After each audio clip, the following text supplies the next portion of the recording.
Today's manga is one of my favorite, and honestly, one of the most depressing reads I've ever picked up, and yeah, it actually messed me up. At first glance, it's slow-paced and might not seem that exciting, but stick with it and trust me, you won't regret it. Happiness by Shuzo Oshimi isn't your typical vampire story. It's more of a what-if nightmare, a really depressing one.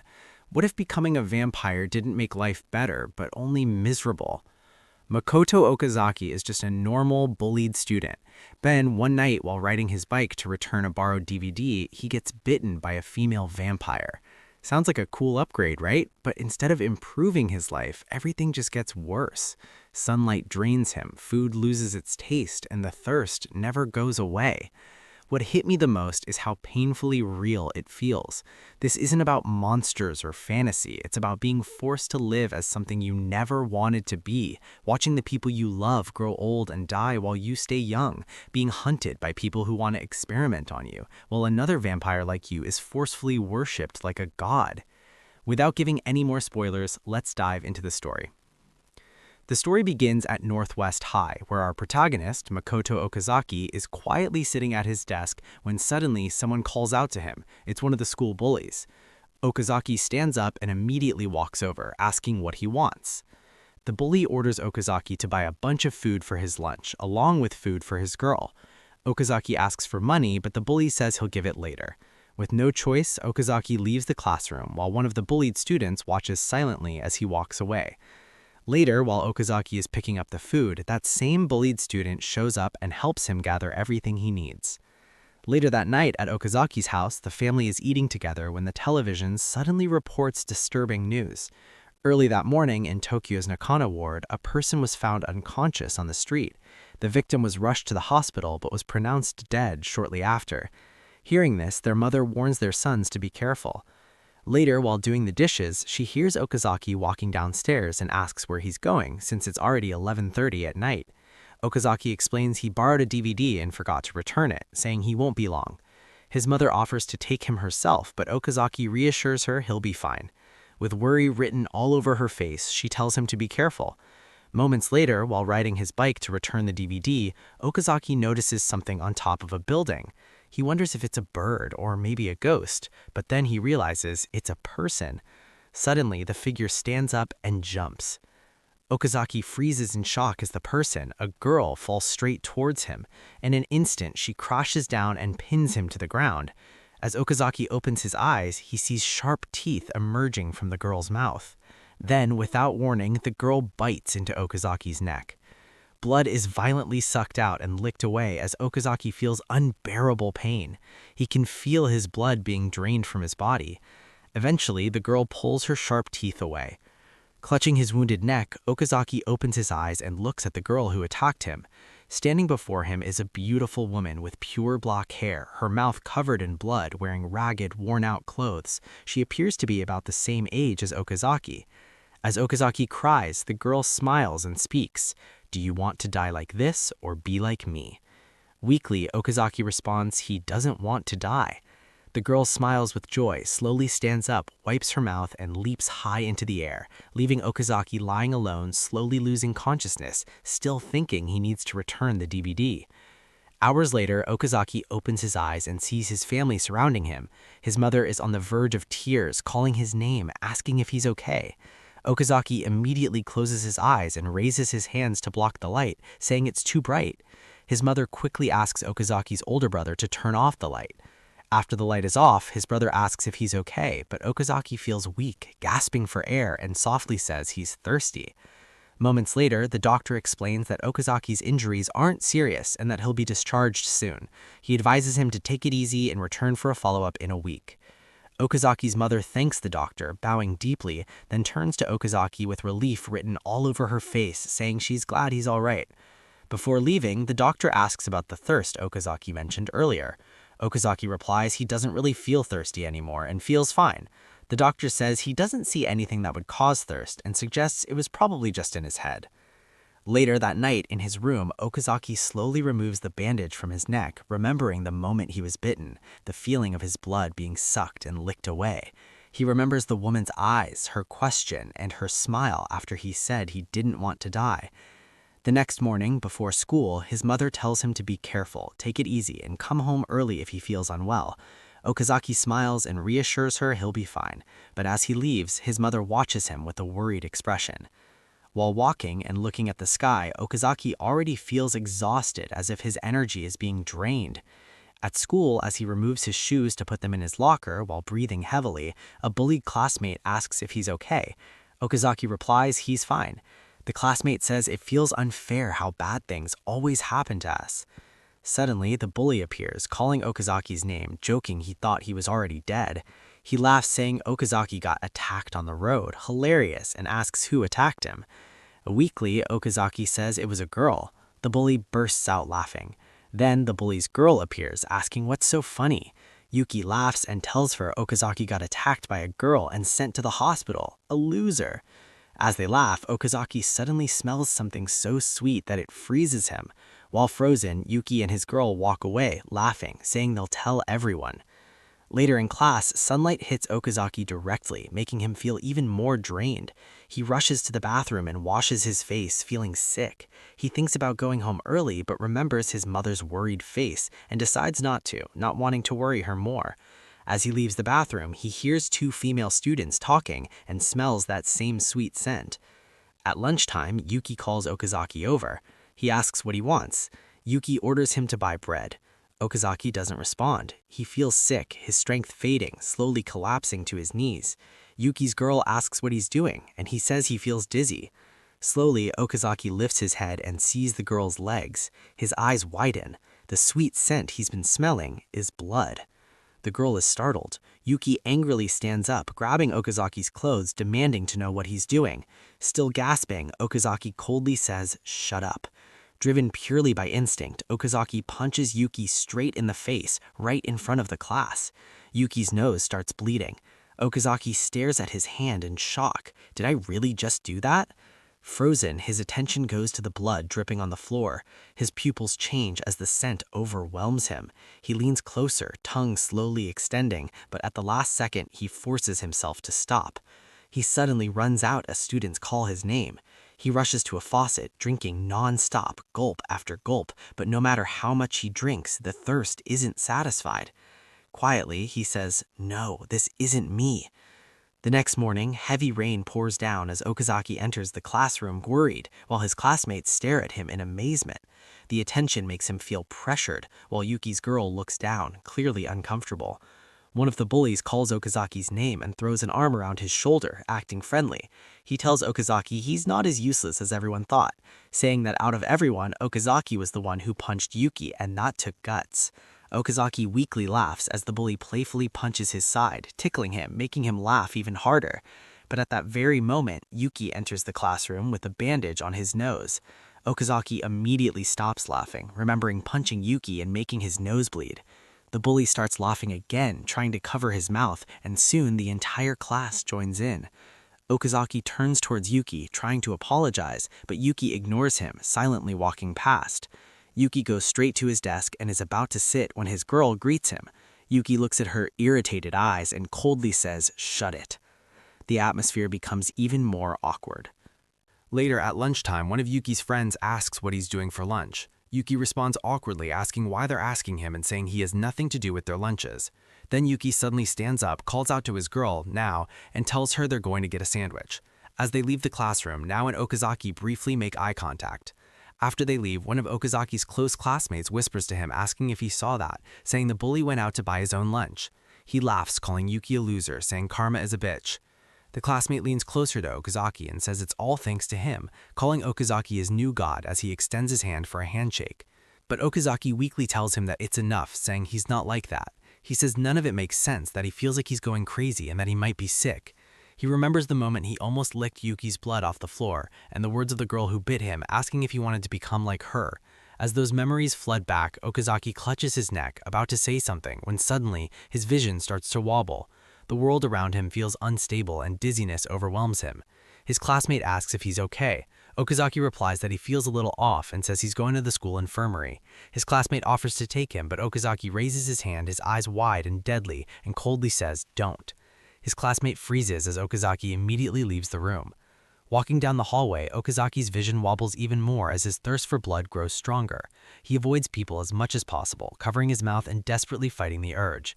That's when he realizes he needs to go somewhere with no people, somewhere completely isolated. Okazaki makes his way upstairs to a secluded area that no one usually visits. He collapses onto the floor, breathing heavily. Suddenly, a female student appears and asks if he's all right. She slowly approaches, asking if she should take him to the infirmary. Okazaki raises his hand, telling her that he's fine and to leave him alone, but she ignores him, kneels down, and gently places his arm over her shoulder, saying she'll take him to the infirmary. At that moment, Okazaki looks at her neck. His eyes widen, his pupils change. In an instant, Okazaki pins the girl to the floor. While he's on top of her, the girl remains calm and silent as Okazaki trembles, drowning in thirst and barely holding himself back. Staring at her neck only makes the thirst worse. Okazaki suddenly starts laughing as he lowers his mouth closer to her neck, opening it, ready to bite. But before he does, Okazaki weakly speaks, "Save me." Hearing this, the girl immediately hugs him and Okazaki calms down instantly. He looks at her as tears begin to fall from his eyes. Moments later, after he fully calms down, Okazaki realizes he's on top of her. Embarrassed, he immediately stands up, kneeling down and apologizing, saying he crossed a line. But the girl laughs playfully, leaving Okazaki even more shocked and confused. She asks what line he crossed, jokingly asking if it was because he was so aroused that he couldn't resist acting on it. Then she asks who he is and which class he's from. Okazaki answers that he's from Class 1, Room 3. Surprised, the girl replies that she's from Class 1, Room 1, and introduces herself as Yukiko Gosho. The next morning, while Okazaki is walking alone towards school, Gosho suddenly shows up behind him, poking him in the back and greeting him. Okazaki is startled, and he immediately brings up what happened yesterday, saying that she really helped him out. Gosho chuckles and playfully asks if Okazaki has already gotten his urges under control. Okazaki panics and tries to explain, but Gosho cuts him off, extending her arm and asking for a gift in return for helping him. However, Okazaki doesn't have anything to give her at the moment. He then says that he really wants to think about it properly before giving her something. Gosho says it's totally fine if he just treats her to a drink instead. Before leaving, she tells Okazaki that they'll meet again at lunchtime in the same place as yesterday. Okazaki quietly agrees. Later, during lunch, Okazaki hands Gosho a can of coffee as they eat together in the same secluded spot.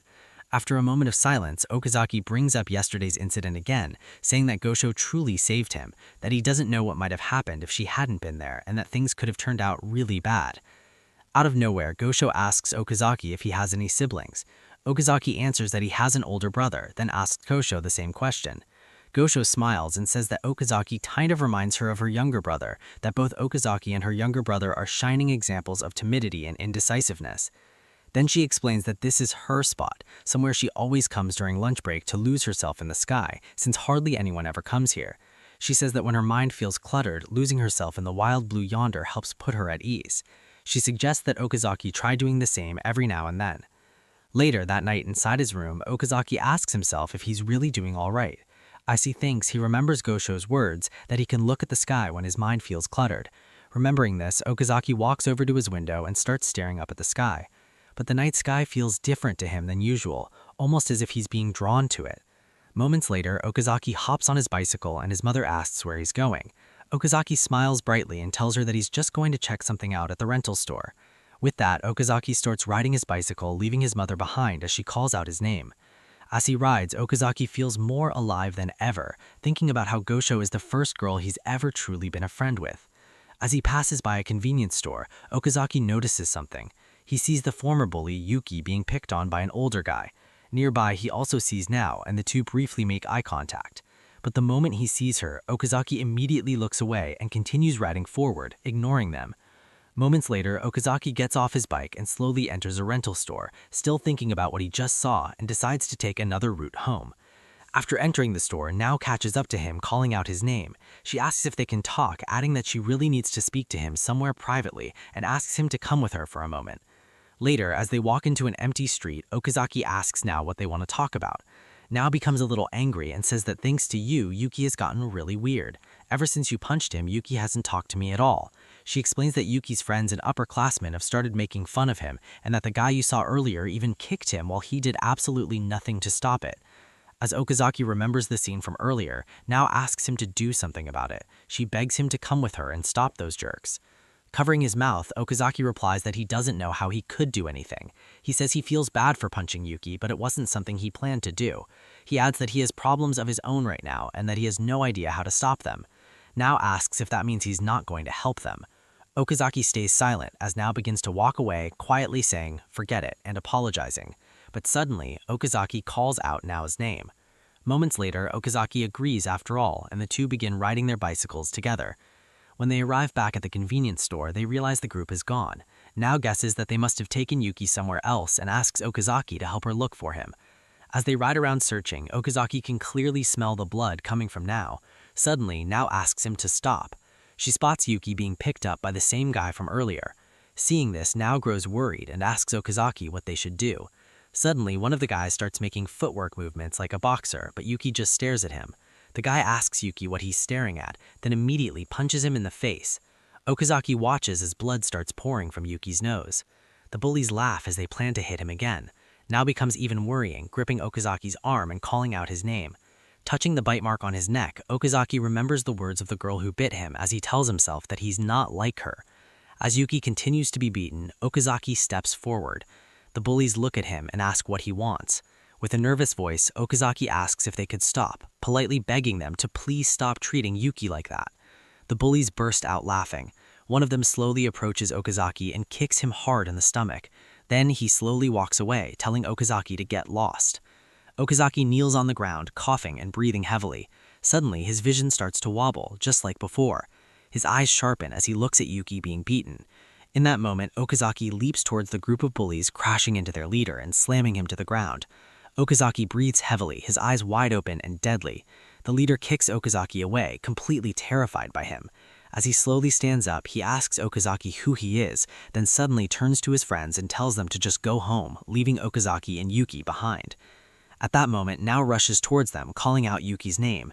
She asks if he's alright, then turns to Okazaki and asks him how he's doing. But suddenly, Yuki silently walks away without saying a single word, leaving Now and Okazaki behind. Okazaki looks down for a moment. Then Yuki suddenly comes back, places a can of coffee in front of Okazaki and turns around, leaving once again without saying a word. The next morning, at the same usual meeting place where Okazaki and Gosho eat their lunches, Gosho suddenly asks Okazaki if he's free today. She then asks him if he wants to go out somewhere. Okazaki is surprised and asks where they're going, but Gosho answers honestly, saying she doesn't really know, she just thought it'd be nice to hit the town. Before Okazaki can fully respond, Gosho immediately points at him and says they'll meet in front of the school gate after classes end. Okazaki quietly agrees. Later, after school ends, Okazaki's already waiting in front of the school gate. As he waits, he starts thinking and blushing, realizing that this feels just like a date. His heart starts pounding loudly as he gets nervous, wondering what he's supposed to do. Suddenly, someone calls out his name, startling him. It's Yuki and Now. Yuki casually asks Okazaki if he's free and invites him to go have some fun. Okazaki apologizes, saying he already has plans. At that moment, Gosho appears as Okazaki starts calling out her name. Now asks who she is, wondering if she's Okazaki's friend. Okazaki answers yes, introducing her as Gosho-san from Class 1. Now happily introduces herself and Yuki, saying it's nice to meet her. Gosho shyly bows her head in greeting. Okazaki immediately explains that he promised Gosho they would go out. Yuki cheerfully suggests that all four of them go together, saying it'll be fun. Okazaki looks at Gosho and asks what she thinks. Gosho replies that it's fine by her. If Okazaki's okay with it, then she is too. Moments later, they start playing bowling. Okazaki turns to Gosho and asks if she's really okay with it. Gosho replies coldly, saying it's fine. After Yuki finishes his turn, he asks Gosho to go next. A moment later, as Gosho silently holds the bowling ball, Now asks if something's wrong. Gosho answers honestly, saying she's never bowled before. Now is surprised and immediately starts teaching Gosho how to bowl properly. But suddenly, Gosho bends down on her knees and gently slides the ball forward. It goes straight into the gutter and hits nothing. Now and Yuki burst out laughing, and Okazaki joins in without thinking. Hearing his laughter, Gosho turns toward Okazaki, embarrassed. Once again, Now approaches Gosho, trying to teach her the right way to bowl.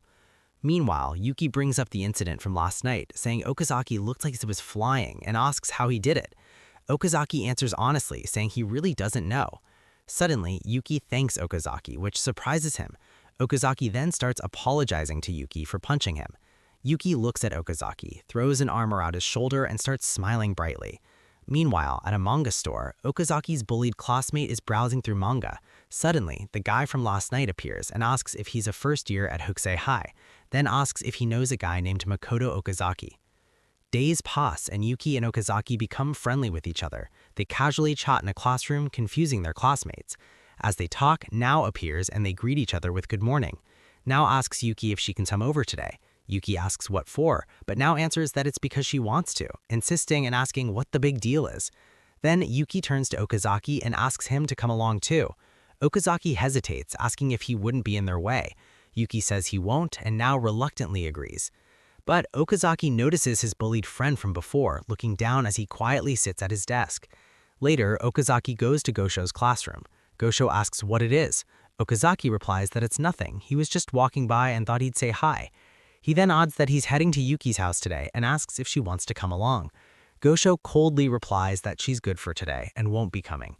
Okazaki starts apologizing, saying he made her bowl with them last week. Gosho shyly answers that it was okay and that she actually had more fun than she expected. Nearby, Gosho's classmates are surprised to hear her talking, wondering who she could be speaking with. Seeing this, Okazaki's surprised and starts to leave, but Gosho calls out to him and thanks him for coming by.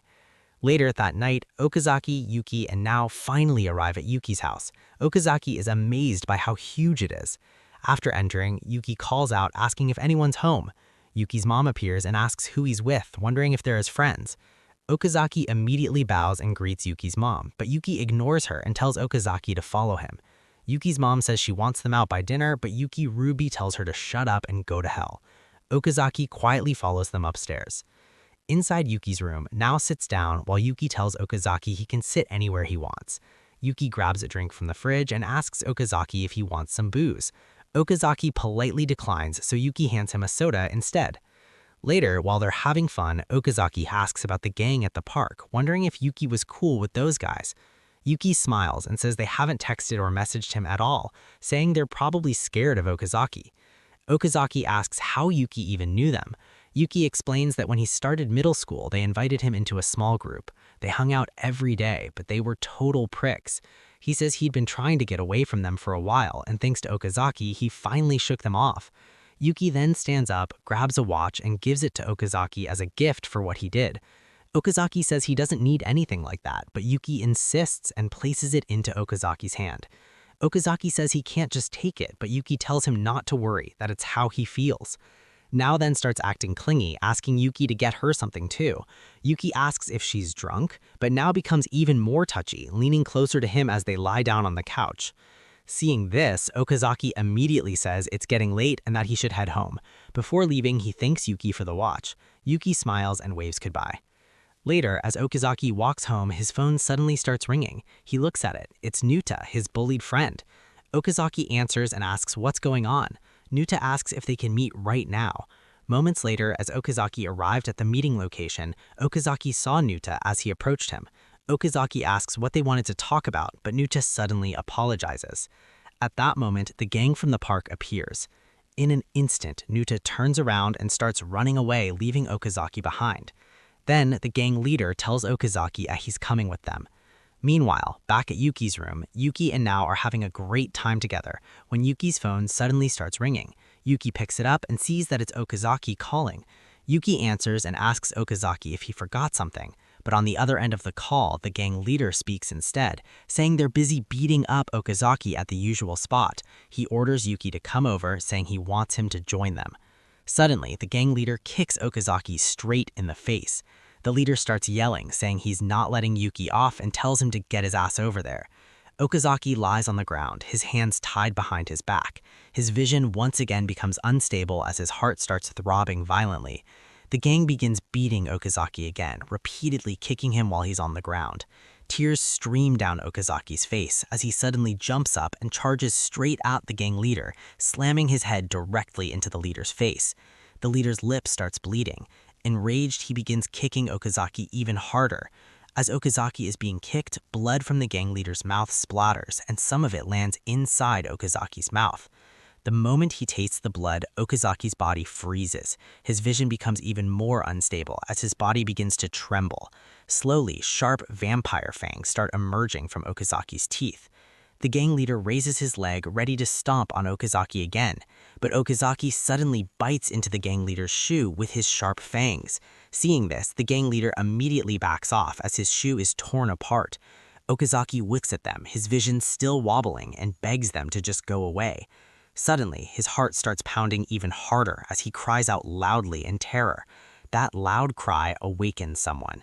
Hearing the sound of Okazaki's heartbeat and screams, a figure turns toward the location, while Okazaki's body begins to twitching and then goes completely still. The gang leader slowly approaches Okazaki, asking what's wrong with him and why he's suddenly gone quiet. One of the gang members asks what they should do with Okazaki. Then one of them notices something and points ahead, saying they've got company. They all turn toward the figure, wondering if it's a cop.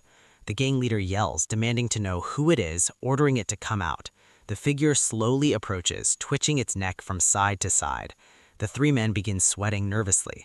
What they see is a high school-looking boy wearing worn-out clothes covered in bloodstains, and without them realizing it yet, he is a vampire. The male vampire looks at Okazaki, smiles, and asks if he was the one who called for him just now. The three guys are confused. They think the vampire is talking to them. One of them nervously asks who is he, saying that this situation doesn't look good. Then, the male vampire looks back at Okazaki and points at the gang, asking if he isn't feeding on them and whether he plans to share. Okazaki can't respond, but the male vampire casually says not to mind him if he does. Before the gang leader can even finish his sentence, the male vampire suddenly jumps at one of the gang members, slamming him to the ground and biting into his neck. The male vampire turns around, locks eyes with his next target, and immediately jumps again, leaving the gang leader frozen in place. When Okazaki looks around, all three of them have already been bitten. His vision isn't clear, but he can hear the sounds of sucking and slurping. Moments later, the male vampire lets out a satisfied burp, saying he's full. Suddenly, the male vampire starts grabbing one of the victims by the neck, saying that it's time to clean up. Okazaki immediately shouts at him to stop. The male vampire looks at Okazaki and asks why, saying that if he feeds on them, he has to dispose of them. That's just how it works. The male vampire slowly approaches Okazaki and asks if he's new. Okazaki can't answer, breathing heavily as the male vampire leans closer and whispers that maybe he should dispose of you too. The male vampire grabs Okazaki by the neck. Okazaki starts losing consciousness, struggling to breathe. Suddenly, Yuki appears and smashes the male vampire in the head with a hollow block, sending him crashing to the ground. Yuki shouts Okazaki's name, asking if he can get up. Okazaki weakly tells Yuki to run, to get out of there, but Yuki ignores the warning. He helps Okazaki up, supporting him as they slowly start to leave. Suddenly, the male vampire lunges forward and bites Yuki on the neck, catching him completely off guard. Yuki's blood starts pouring violently, and some of it lands in Okazaki's mouth. Instinctively, Okazaki gulps it down. After tasting Yuki's blood, Okazaki's body begins to feel light. The male vampire looks at Okazaki and asks, "How does it taste?" 5 days later, while Gosho sat at her desk with her head resting on the table, she overheard her classmates talking. They were saying that Yuki was missing, along with the three guys from the park. They also said that Okazaki was the only one who had been found, covered in blood, and that he was currently hospitalized. As Gosho remained at her desk, someone appeared in front of her. It was Now. Now greeted her, saying it was nice to see her again, and asked if they could talk for a bit. Moments later, at the usual place where Gosho and Okazaki ate their lunch, Now asked Gosho if Okazaki had contacted her. Gosho replied that she hadn't received any texts, calls, or messages. She said she had gone to Okazaki's house many times, but nobody was home, and she had no idea which hospital he had been admitted to. Now replied that she didn't know either. Gosho then asked what had happened that day. Now explained that the three of them had been hanging out together, but Okazaki went home first. Later, they received a call from Yuki's old senpai. When Gosho asked about the senpai, Now explained that he was a thug Yuki used to hang out with, the same one who is now missing. She said Yuki had been bullied by them before and that Okazaki had rescued him. Now guessed that they must have ambushed Okazaki somewhere. She said they called and claimed they were roughing Okazaki up, ordering Yuki to come over. Yuki rushed out immediately to rescue him. Now said she called 119, but by the time help arrived, Yuki was already gone. Now began crying as she said Yuki had been missing for 5 days. She said she had been searching for him the entire time, going everywhere Yuki usually went. As Now cried, Gosho approached her and gently hugged her to comfort her. Suddenly, Nao's phone dinged. She immediately grabbed it and checked the message. It was from Okazaki. The text read, Hakigami Hospital, room 605. Leader, at the hospital, they stood in front of room 605. They knocked on the door and slowly opened it. Inside, they saw Okazaki lying on the hospital bed with his mother sitting beside him. Okazaki's mother asked if they were his friends and apologized, saying she didn't think Okazaki could see anyone at the moment. But Okazaki said it was all right and gently asked his mother if she could leave them alone for a little while. She agreed and said she would be in the waiting room before leaving the room. Once she was gone, now asked Okazaki if he was okay and what had happened. Then she urgently asked where Yuki was and if he was safe.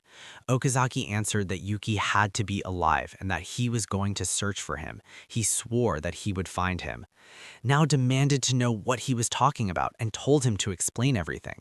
But Okazaki warned her, saying that whatever she did, she should never try to look for Yuki herself.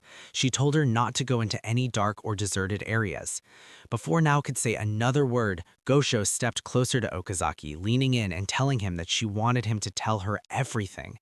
As they locked eyes, Okazaki spoke. He said he couldn't go back to school anymore. He said he could no longer return to his normal life and that he could no longer expose himself to sunlight. Okazaki coldly said his goodbye to them. He thanked them for coming by and begged them to leave. But Gosho swore to him that she would come back tomorrow and the day after that as well. She pleaded with him to wait for her. Later that night, as Okazaki lay in bed staring at the ceiling, he remembered Yuki being bitten, his blood splattering and falling into his mouth as he swallowed it. Upon tasting Yuki's blood, Okazaki realized it was the most delicious thing he had ever tasted in his life. Then he remembered the male vampire's words, saying that they were the same now, that they were exactly the same. Trying to clear his mind, Okazaki went to his window and looked up at the night sky. Suddenly, the male vampire appeared outside his window, telling him to come with him and saying he would be happy to kill him. Okazaki started running, but the male vampire grabbed him and threw him out of the window.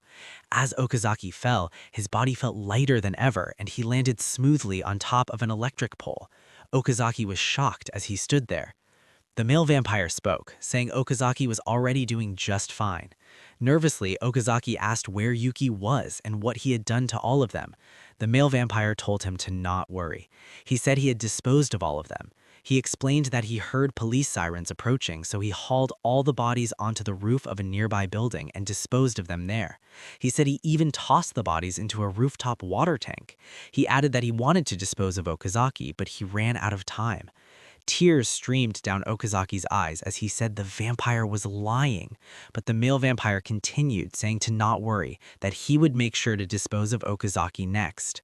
With that, the male vampire grabbed Okazaki by the leg and leapt high into the air. Moments later, the vampire landed smoothly on top of an overhead line gantry, holding Okazaki upside down by his legs. The male vampire said a train would be arriving soon, and that Okazaki could still die if it hit him. He said Okazaki wasn't quite at that level yet. As Okazaki cried, the male vampire asked for his name. He then introduced himself as Saku, saying he had been alive for a very long time. He said he was jealous of Okazaki because Okazaki could still die. As the train finally approached, Saku said his farewell. But just as the train was about to hit him, Okazaki shouted that he didn't want to die. He remembered Gosho's words, how she promised she would be back tomorrow and the day after that as well. As Okazaki closed his eyes and nearly accepted his fate, a female vampire suddenly appeared. She grabbed Okazaki and kicked Saku off the overhead line gantry. When Okazaki opened his eyes again, he saw the same female vampire who had bitten him and turned him into a vampire. On the train tracks, Saku spoke as his body was torn apart. He called the female vampire by her name, Nora, asking her why, saying it hurt so badly and asking how she could do this to him. Suddenly, Nora called out Okazaki's name and began licking his lips. She slowly stood up, then leapt high into the air once again, leaving Okazaki behind. Meanwhile, inside a rooftop water tank, Yuki was still alive. Weakly, he called out Okazaki's name. At the scene, as Okazaki lay on the ground, 2 police officers arrived. Hearing their voices, Okazaki slowly stood up and leapt onto a nearby rooftop. Standing on top of the building, he looked down at his hands and noticed Saku's severed head. He remembered what Saku had said earlier, that he had hauled all the bodies onto the roof of a nearby building and tossed them into a rooftop water tank. Realizing this, Okazaki immediately thought of Yuki and said that he had to go and look for him. His body felt lighter than ever as he leapt across nearby rooftops. Moments later, he landed on a building close to where the incident had happened.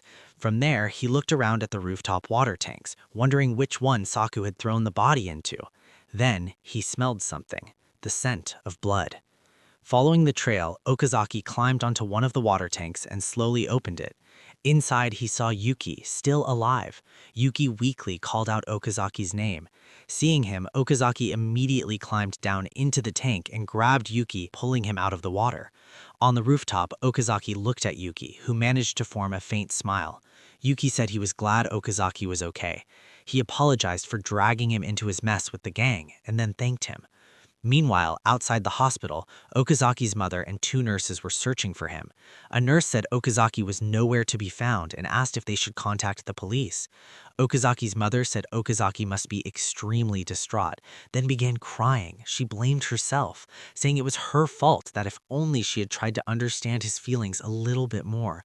She apologized, saying it must have been so hard for Okazaki. As she cried, she noticed something. It was Okazaki walking towards the hospital with Yuki on his back. The next morning, the news began playing while Okazaki's parents were being questioned by a detective. The report said that early that morning, all 4 missing high schoolers were discovered inside a water tank on top of a building in Tokyo. According to police, 3 of the students were confirmed dead, while the 4th was hospitalized in fair condition. Authorities believed that a person or persons had killed the youths and left their bodies in the tank, and that the investigation was still ongoing. Meanwhile, Okazaki lay in his hospital room with the lights turned off. Nao and Gosho entered and immediately rushed to him, asking if it was really true that Yuki was alive. Okazaki replied that it was, saying he was across the hall from his room. Upon hearing that, Nao burst into tears of relief and ran to Yuki's room, leaving Gosho and Okazaki behind. Okazaki called out Gosho's name. As she turned around, Okazaki slowly raised his head and gently smiled at her. Suddenly, Nao heard Yuki shouting for Nao, asking what was wrong, and screaming for help. Hearing this, Okazaki rushed to Yuki's room. Inside, Yuki's body arched backward as he drooled and said he was thirsty. He breathed heavily, clutching his neck and calling for his mother, repeating that he was so thirsty. Moments later, when Yuki opened his eyes, he found his arms and legs tied to the hospital bed. Standing beside him was Okazaki. Okazaki said the hospital was going to discharge him because he had escaped earlier. He apologized, saying he couldn't stay with him. Yuki tried to say something, but his words wouldn't come out properly. Okazaki shook him, calling his name. At that moment, Yuki's mother entered the room and demanded to know what Okazaki was doing. She coldly told Yuki to get himself, saying that struggling like that wouldn't help him. She said she had brought him some clothes and told him to inform the nurse. Yuki's mother then looked at Okazaki and asked if he needed anything, adding that she would appreciate it if he left. Later, back in Okazaki's room, he was lost in thought, remembering Nora calling his name and licking his lips. Suddenly, there was a knock at the door. It was his older brother, saying he had a visitor. It was Gosho. Moments later, Gosho asked Okazaki how he was feeling. Okazaki replied that he was fine. Gosho then asked what had happened, how he figured out where Yuki was, what happened to both of them, and who killed the thugs. She asked him to tell her everything. Okazaki remained silent as Gosho called out to him again. He finally apologized, saying he didn't want to be a burden to her. Gosho asked how he could possibly be a burden. Okazaki said he would be fine and told her to focus on Yuki and Nao instead. For the first time, Gosho raised her voice, loudly asking how he could be a burden. Then she calmed down and gently pleaded with him to tell her. Okazaki lay back on his bed and said that telling her wouldn't fix anything. He said it was something for the police to handle and that it had nothing to do with her. Gosho replied that of course it did. Okazaki yelled back, asking how, what could it possibly have to do with her? Gosho began crying and said it was because Okazaki reminded her of her little brother. She said her brother died 5 years ago after getting sick and she couldn't do anything for him. That was why this mattered to her now. Seeing her cry, Okazaki slowly raised his head and began to speak. He said there was a girl who sucked his blood. Gosho asked who it was. Okazaki said her name was Nora. He said she attacked him late at night and that he might have caught whatever she had. The hospital examined him and said it was just a mental issue, but he said he was constantly thirsty. No matter what he did, he wanted blood. He continued saying that when Yuki's friends were beating him up, a man showed up, attacked them, and drank their blood. Yuki came to save him, and that man, Saku, bit Yuki as well. He said Saku killed the 3 thugs, but Yuki was the only survivor. He added that the only reason he could find Yuki was because he followed the scent of blood, and that for some reason he could fly now too. Gosho asked if he was joking. Okazaki said it sounded like a joke and that the police reacted the same way when he told them, but then he added that when Yuki was bitten, he just stood there and drank Yuki's blood. As he cried, he said it was delicious. Okazaki needed to find Nora, that he had to see her again because she knew something. He added that Nora knew his name and called him by it. Okazaki began repeatedly calling out Nora's name, asking if she was watching him. At that moment, Gosho rushed forward and gently hugged him tightly. She thanked him for telling her everything and said he would be all right, that she was going to cure him. As Okazaki was about to hug Gosho back, he stopped himself and clenched his hand. Later, after Gosho leaves, Okazaki lies down on his bed. Suddenly, he hears Nora's voice calling out to him. Okazaki looks toward his window. Slowly, he follows the voice, stepping out of his room and leaping high, almost as if he's flying. He follows Nora's voice while calling out his name himself. That's when Okazaki arrives and finds Nora on top of a house roof. Nora looks at him and smiles gently. Nora then stands up and asks Okazaki to come over. She leaps forward and Okazaki follows. Moments later, they arrive at an abandoned building. Okazaki follows Nora up to the rooftop where he sees her enter a small structure on top of the roof. Okazaki follows her inside and sees Nora sitting on top of a pile of dolls. Nora says this is where she sleeps, then asks Okazaki to sit down. Okazaki sits down and immediately asks Nora what she is. Nora looks at Okazaki with a sorrowful expression. She apologizes for making him like her, saying she just couldn't bring herself to kill him. Okazaki asks why it had to be him. He begs Nora to make him normal again and to fix Yuki, but Nora replies that she can't fix it, that it'll be that way forever. Nora slowly leans forward and gently holds Okazaki's face. She asks him to run away with her, saying things are getting dangerous and that she can't stay here any longer. She explains that she has to go somewhere else again. She adds that staying in the human world will only bring Okazaki pain and asks him to come to her instead. She says they can survive together and split the blood between them. Okazaki asks what she's talking about, saying it sounds crazy. He starts crying, saying he has a family and friends. He begs Nora to return his life to normal and fix him. Suddenly, Okazaki's heart starts pounding loudly. He feels thirsty again. His vision becomes unstable and he collapses onto the ground. Nora asks if he's thirsty, saying after all the blood he drank last time, his thirst must be even worse now. She says she drank some blood a while ago and that it's still in her stomach, asks if Okazaki wants some. Okazaki doesn't respond. Nora says it's all right, explaining that this is how they share. Nora leans closer, holding Okazaki's face. She opens her mouth and blood begins to flow out. Seeing this, Okazaki immediately shuts his lips tight, but Nora leans even closer, pressing her mouth to his and transferring the blood from her mouth into Okazaki's. Okazaki starts gulping it down. After finishing, Nora looks at Okazaki and asks if it was good. Realizing that he just drank blood again, Okazaki suddenly swings his arm at Nora and starts running away. The next morning, Okazaki steps out of his room. His mother sees him and happily asks if he's okay. Okazaki smiles faintly and says he's fine, asks if he can have some breakfast. His mother prepares breakfast and serves it to him. His parents and brother watch as he starts eating, but Okazaki suddenly spits the food out. It doesn't taste like food anymore. He starts apologizing through tears and asks if it's okay for him to stay home. With tears in her eyes, his mother says of course it's fine. She asks why he's apologizing, saying he hasn't done a single thing wrong. Meanwhile, at the hospital, Yuki's mother enters his room, saying she came to visit him. What she sees next makes her freeze. Yuki's fangs are growing from his teeth as he growls in thirst. A flashback plays from the past when Yuki was younger, sitting alone at a playground. Then someone calls out to him. It's his mother. Yuki asks what's going on, wondering if he isn't going out and asking if she's angry at him. His mother starts apologizing, saying she must have made him feel lonely.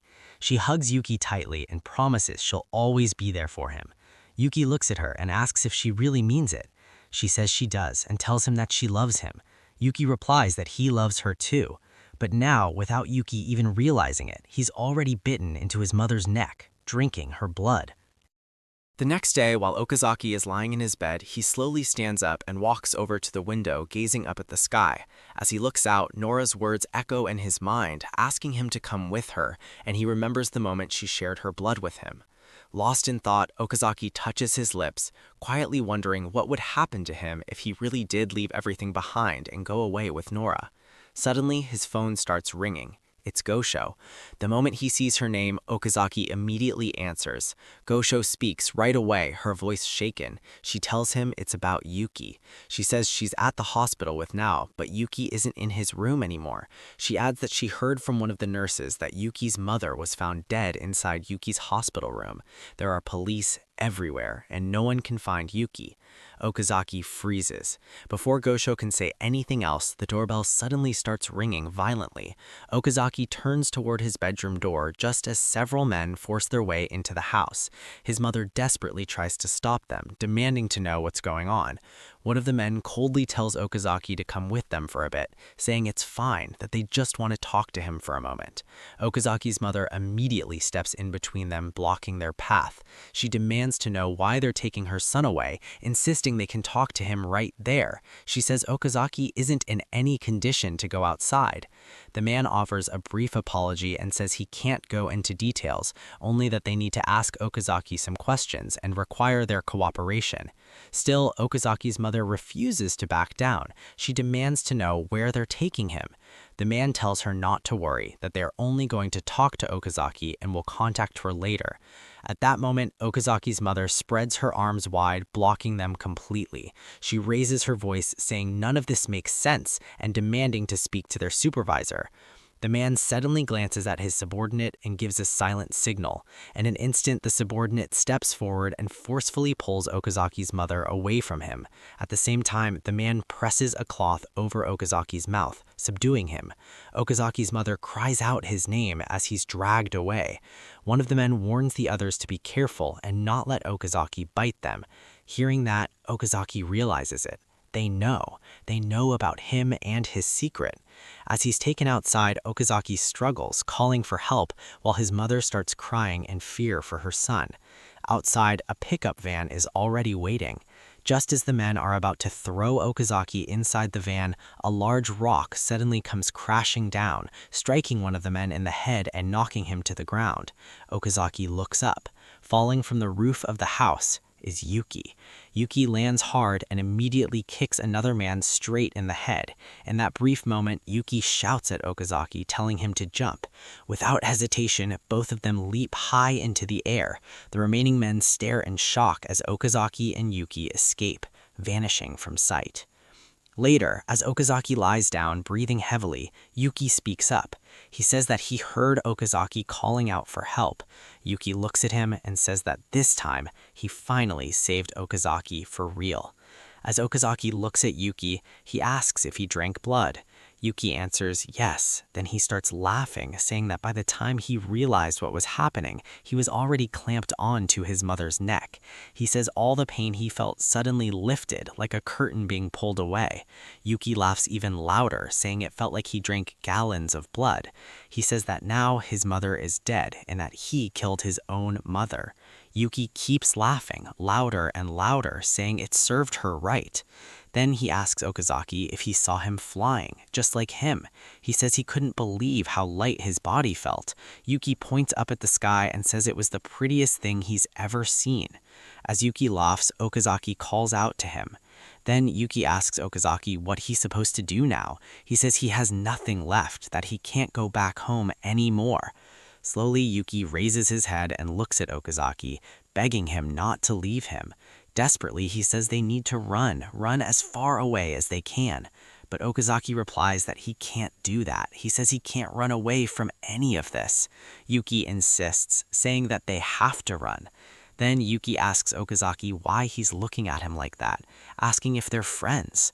Before Okazaki can answer, Yuki continues, saying that Okazaki is just like him, that Okazaki drinks somebody's blood too, just like he did.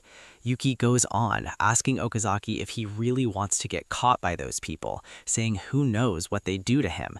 Yuki says the only thing they can do now is run. Moments later, Okazaki and Yuki begin leaping from building to building until they arrive at an abandoned building where Nora lives. Yuki turns to Okazaki and asks if he really thinks Nora is going to help them. Okazaki replies that everything will be fine, reassuring Yuki that he's sure Nora will help them. As they step inside the building, Nora is nowhere to be seen. Okazaki starts calling out her name. When he looks up, he sees Nora sitting above them. Nora jumps down, landing softly. Yuki looks at her with pure wonder.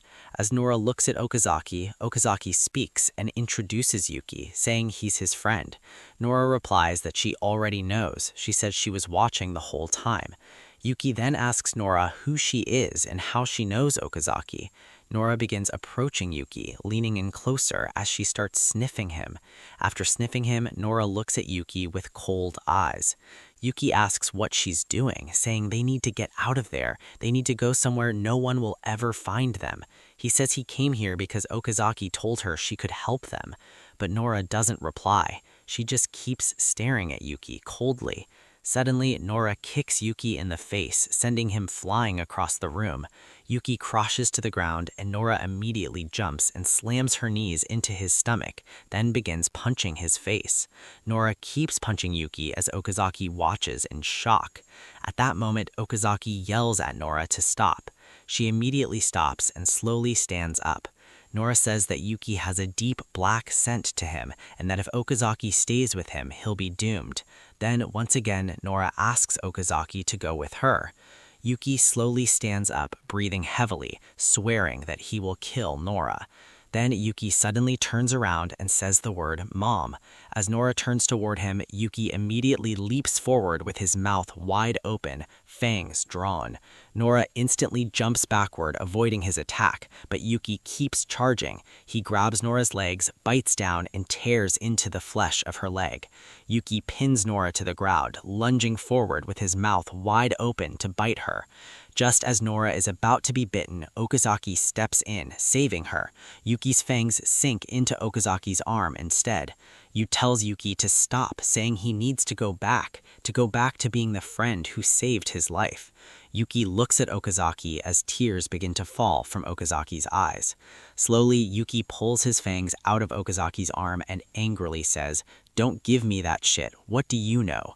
With that, Yuki leaps outside, leaving Okazaki and Nora behind.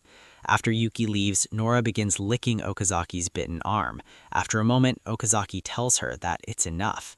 As Okazaki cries, he looks at Nora's wounded leg and remembers Yuki's harsh words from earlier. He says he needs to go, that he needs to find Yuki. Nora tries to stop him. Okazaki looks at Nora and asks her to let him go. Then Nora speaks, saying that she's forgotten everything from when she was human. She says she's killed more people than she can count, men, women, children, and the elderly. She drank their blood and killed them. People are born and die endlessly, scenes constantly changing around her, and she's witnessed it all alone for so long. Everything about her human life is now far, far gone. But after she attacked Okazaki and drank his blood, and after she looked at his face, she smiled. She said she remembered her life back when she was still human. Nora gently holds Okazaki's face and kisses him. Okazaki begins hugging her as well. Meanwhile, that night, as Nao walks toward their house, she hears rustling in the bushes. When she looks, she sees Yuki there, calling for help. Moments later, Nao enters the house. As she walks inside, her father asks her where she's been, but she ignores him. Her mother tells her to apologize to her father, but Nao loudly tells them to leave her alone, saying it's none of their business. After entering her room, Nao locks the door and immediately goes to the window, calling out to Yuki. Yuki appears outside and slowly climbs into her room through the window. As Yuki lies down on Nao's bed, she asks her if he's okay and what happened. Suddenly, Yuki turns toward her, baring his fangs, his vision unstable. In that moment, Yuki pins Nao to the bed and moves in for a bite. But as Nao closes her eyes, Yuki suddenly kisses her instead. Soon after, they begin doing it, Yuki crying as it happens. Meanwhile, Nora and Okazaki hold hands as they sleep together. And at the Gosho window, she stands alone, calling out Okazaki's name. The next morning at school, Gosho is texting Nao, but Nao isn't responding. Worried, she decides to call her instead. Now immediately answers the phone and Gosho instantly asks if she's okay, saying she never replied to her messages. Now answers that she's fine. Gosho asks where she is, wondering if she's at home. Now replies that she is home, saying she doesn't feel too good and thinks she might have caught a cold or something. Gosho immediately asks if Now is really sure she's okay. She adds that there's something strange about everything that's been happening, that Yuki's mother died, there was a huge scene surrounding it, but it's not showing up on the news at all. Gosho says it feels like everything is being covered up. Breathing heavily, Now apologizes and says she's starting to feel a little sick and needs to hang up. Gosho replies that it's all right and says she'll look for Okazaki and Yuki herself. She tells Now to get well soon. Now thanks her and hangs up the phone. Inside Nao's room, while they're doing it, Yuki tells Nao not to tell anyone that he's in her room. Nao promises that she won't. Meanwhile, Okazaki opens his eyes and sees Nora beside him, their hands still intertwined. As Okazaki slowly raises his head to sit up, he notices Nora clenching her teeth, clearly in pain from the wound on her leg. Okazaki weakly calls out Nora's name, and Nora slowly opens her eyes. Okazaki asks if her leg hurts, but Nora slowly stands up, smiles, and says she's fine. She tells Okazaki that they need to get going. As Okazaki looks at Nora's hand reaching out to him, Okazaki says that if they're going to go together, he has one condition. He asks Nora not to kill any more humans, saying that if she used to be human, then she needs to try to return to that side again. Hearing this, Nora smiles brightly and cheerfully agrees, saying she'll try her best.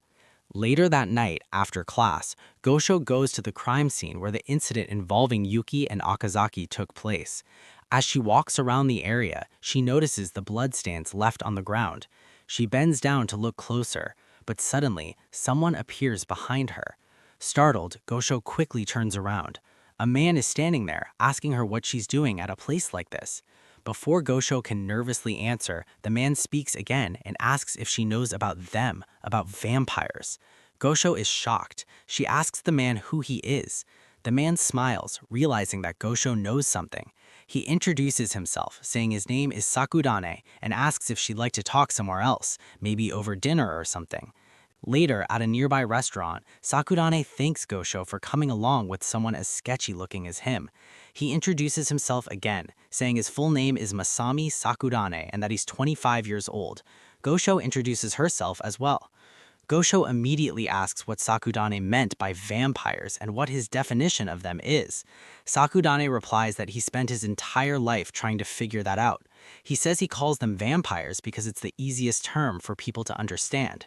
He explains that there have been cases dating far back into the past, cases where victims were found lying in the streets with wounds on their necks, like animal bites, and that these cases were always left unsolved. He adds that the place where they met earlier was one of those attack sites. Sakudane asks Gosho if she knew about that, and Gosho immediately answers yes. Sakudane continues, explaining that the attack involved vampires somehow, but that this time 2 people survived. He explains that he went to the scene to investigate, and that's when he noticed Gosho there. He then asks her why she was at the crime scene. After a brief silence, Gosho asks Sakudane if there's any way to cure them, if someone can go back to normal after becoming a vampire. Sakudane answers quietly, saying that if there were a way, then maybe he could have saved his sister. Hearing that, Gosho is surprised. Sakudane continues, saying he lost his sister when he was 9 years old. One night, he woke up and saw his little sister being bitten by a female vampire who left after drinking her blood. Somehow, his sister survived the attack, but after that night, she began acting strangely. She says she became afraid of the light, locking herself in completely dark rooms. She writhed in pain, constantly complaining about how thirsty she was. Sakudane begins to cry, saying he wishes he could have taken her place. He says no one believed him when he told him what attacked his sister. They all thought he was just a child, making things up for attention. Sakudane insists that it was real. He begs Gosho, saying that if she knows anything about vampires, she has to tell him. Gosho hesitates, keeping her mouth shut, but then she finally speaks, saying she wants to help her friends. She explains that her friends said someone named Nora drank his blood, and that's how he became like her. He says he's constantly thirsty and wants to drink blood. Sakudane asks Gosho where her friend is right now. Gosho answers that she doesn't know. She says they were told he was kidnapped by some kind of secret organization. Gosho starts crying, saying she has no idea what she's supposed to do anymore. Suddenly, Sakudane smiles and tells Gosho that they should search together. Hearing that, Gosho looks at him, feeling like she's finally found someone who can help her. Sakudane adds that if he can uncover what vampires truly are, he swears he'll do anything to help her. He says he doesn't want Gosho's friend to end up like his sister. Sakudane then extends his hand, asking Gosho to trust him and let him help. Gosho takes Sakudane's hand and the two shake hands, while Sakudane smiles brightly. Meanwhile, outside Nao's room, her mother knocks on the door, telling her that it's time for dinner and that her father is calling for her to come out. Nao replies coldly, telling her mother to just leave the food outside the door and that she'll eat in her room. Her mother asks if she's all right, wondering if she still has a fever. She gently asks Nao to open the door just a little, but Nao rudely tells her mother to leave her alone. That's when her drunk father arrives. From outside the room, he shouts at Nao, demanding that she open the door and come out for dinner. Nao shouts back, telling him to go away. Hearing that, his father becomes furious and starts kicking the door, yelling at her and asking what she's doing locked up inside her room. Nao screams back at him to stop.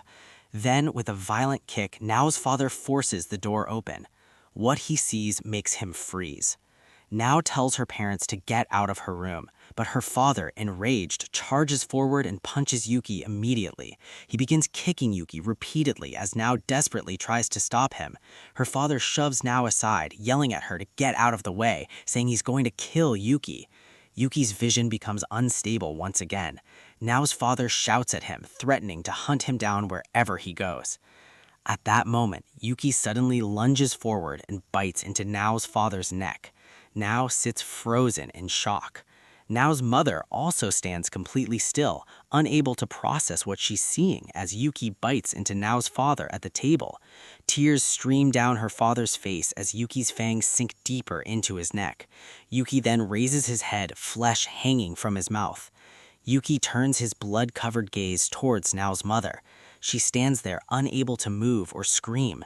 Then Yuki leaps at her as well, biting into her neck and drinking her blood.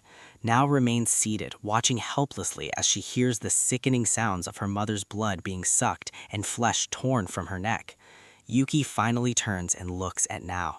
Without hesitation, he attacks her too, pinning her to the floor, his mouth wide open and his fangs drawn. But Nao doesn't resist. She isn't afraid at all. Yuki begins crying, his face still covered in Nao's parents' blood. Through his tears, Nao gently asks him if it hurts. Nao wraps her arms around Yuki, hugging him softly as they lie on the floor. Nao calls out Yuki's name again and again. Meanwhile, at Okazaki's house, Okazaki's mother wakes up and slowly sits up in bed. As she thinks about her son, she suddenly hears a knock at the window. Startled, she quickly goes over and pulls the curtains aside. There, standing outside, is Okazaki.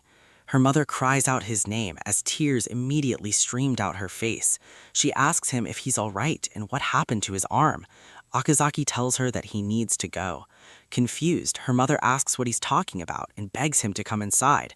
She says he must be cold and that she needs to wrap his wounded arm. Okazaki apologizes, saying he doesn't think he should be there. Her mother breaks down, saying that if he weren't there, she doesn't know what she would do. She swears that they'll protect him, promising that everything will be all right. She begs him to come inside. Okazaki steps back. He thanks his mother and apologizes one last time. Then he leaps high into the air, disappearing into the night, leaving his mother behind as she desperately calls out his name. Back in Nao's room, Yuki slowly comes back to his senses. He looks around and sees Nao's parents lying dead on the floor. Then he looks in front of him. Nao is lying there, lifeless, tears still streaming down her face. Yuki approaches her and gently touches her face, only then to realize that Nao is no longer alive. Yuki starts embracing her tightly as he cries out in unbearable pain, screaming at the top of his lungs. Meanwhile, as Nora patiently waited for Okazaki to come back, Okazaki finally arrived, calling out her name and telling her he was back. Nora looked at him, and with a faint smile, she asked Okazaki if they should go. And without hesitation, Okazaki stood firm and answered yes. Hearing that, Nora stood up, walked toward him, and gently held his hand. And as their eyes met, they began walking forward together to leave the rooftop room. But the moment they stepped out, they were suddenly met by a group of armed men aiming their guns straight at them. And seeing this, Okazaki was completely confused as he stared at the weapons pointed their way, until suddenly the men opened fire. In an instant, Nora jumped in front of Okazaki to shield him from the bullets, and at that very moment she told him to run. But Okazaki remained frozen in confusion, unable to move as he watched the men continue aiming their guns at him. As they prepared to fire again, Okazaki suddenly leaped high into the air to avoid the bullets, and as he looked down, he saw Nora crying in pain, and the moment he saw that, something inside him snapped. Filled with anger, Okazaki immediately rushed toward one of the men pointing a gun at him and punched him, breaking his protective headgear, then quickly turned toward the others as they started firing again. But Okazaki charged straight at them while avoiding their bullets. With his mouth wide open, revealing his fangs, he bit into one of the man's arms, but his fangs couldn't pierce through the vest they were wearing. And with no other choice, Okazaki leaped high into the air once again, preparing to attack another one with his sharp fangs. But suddenly, he noticed one of the men accurately aiming his gun right at his head and not mating freeze in place. Just as the man was about to fire, Nora once again jumped in front of Okazaki to block the bullet for him, and this time the shot hit her head. Blood immediately began pouring out, flowing into her eyes, and as Okazaki watched Nora fall to the ground, he broke down, crying as he called out her name. But in that moment of shock, another gunshot rang out, and a bullet struck Okazaki in the head, leaving both of them lying on the ground, their heads bleeding.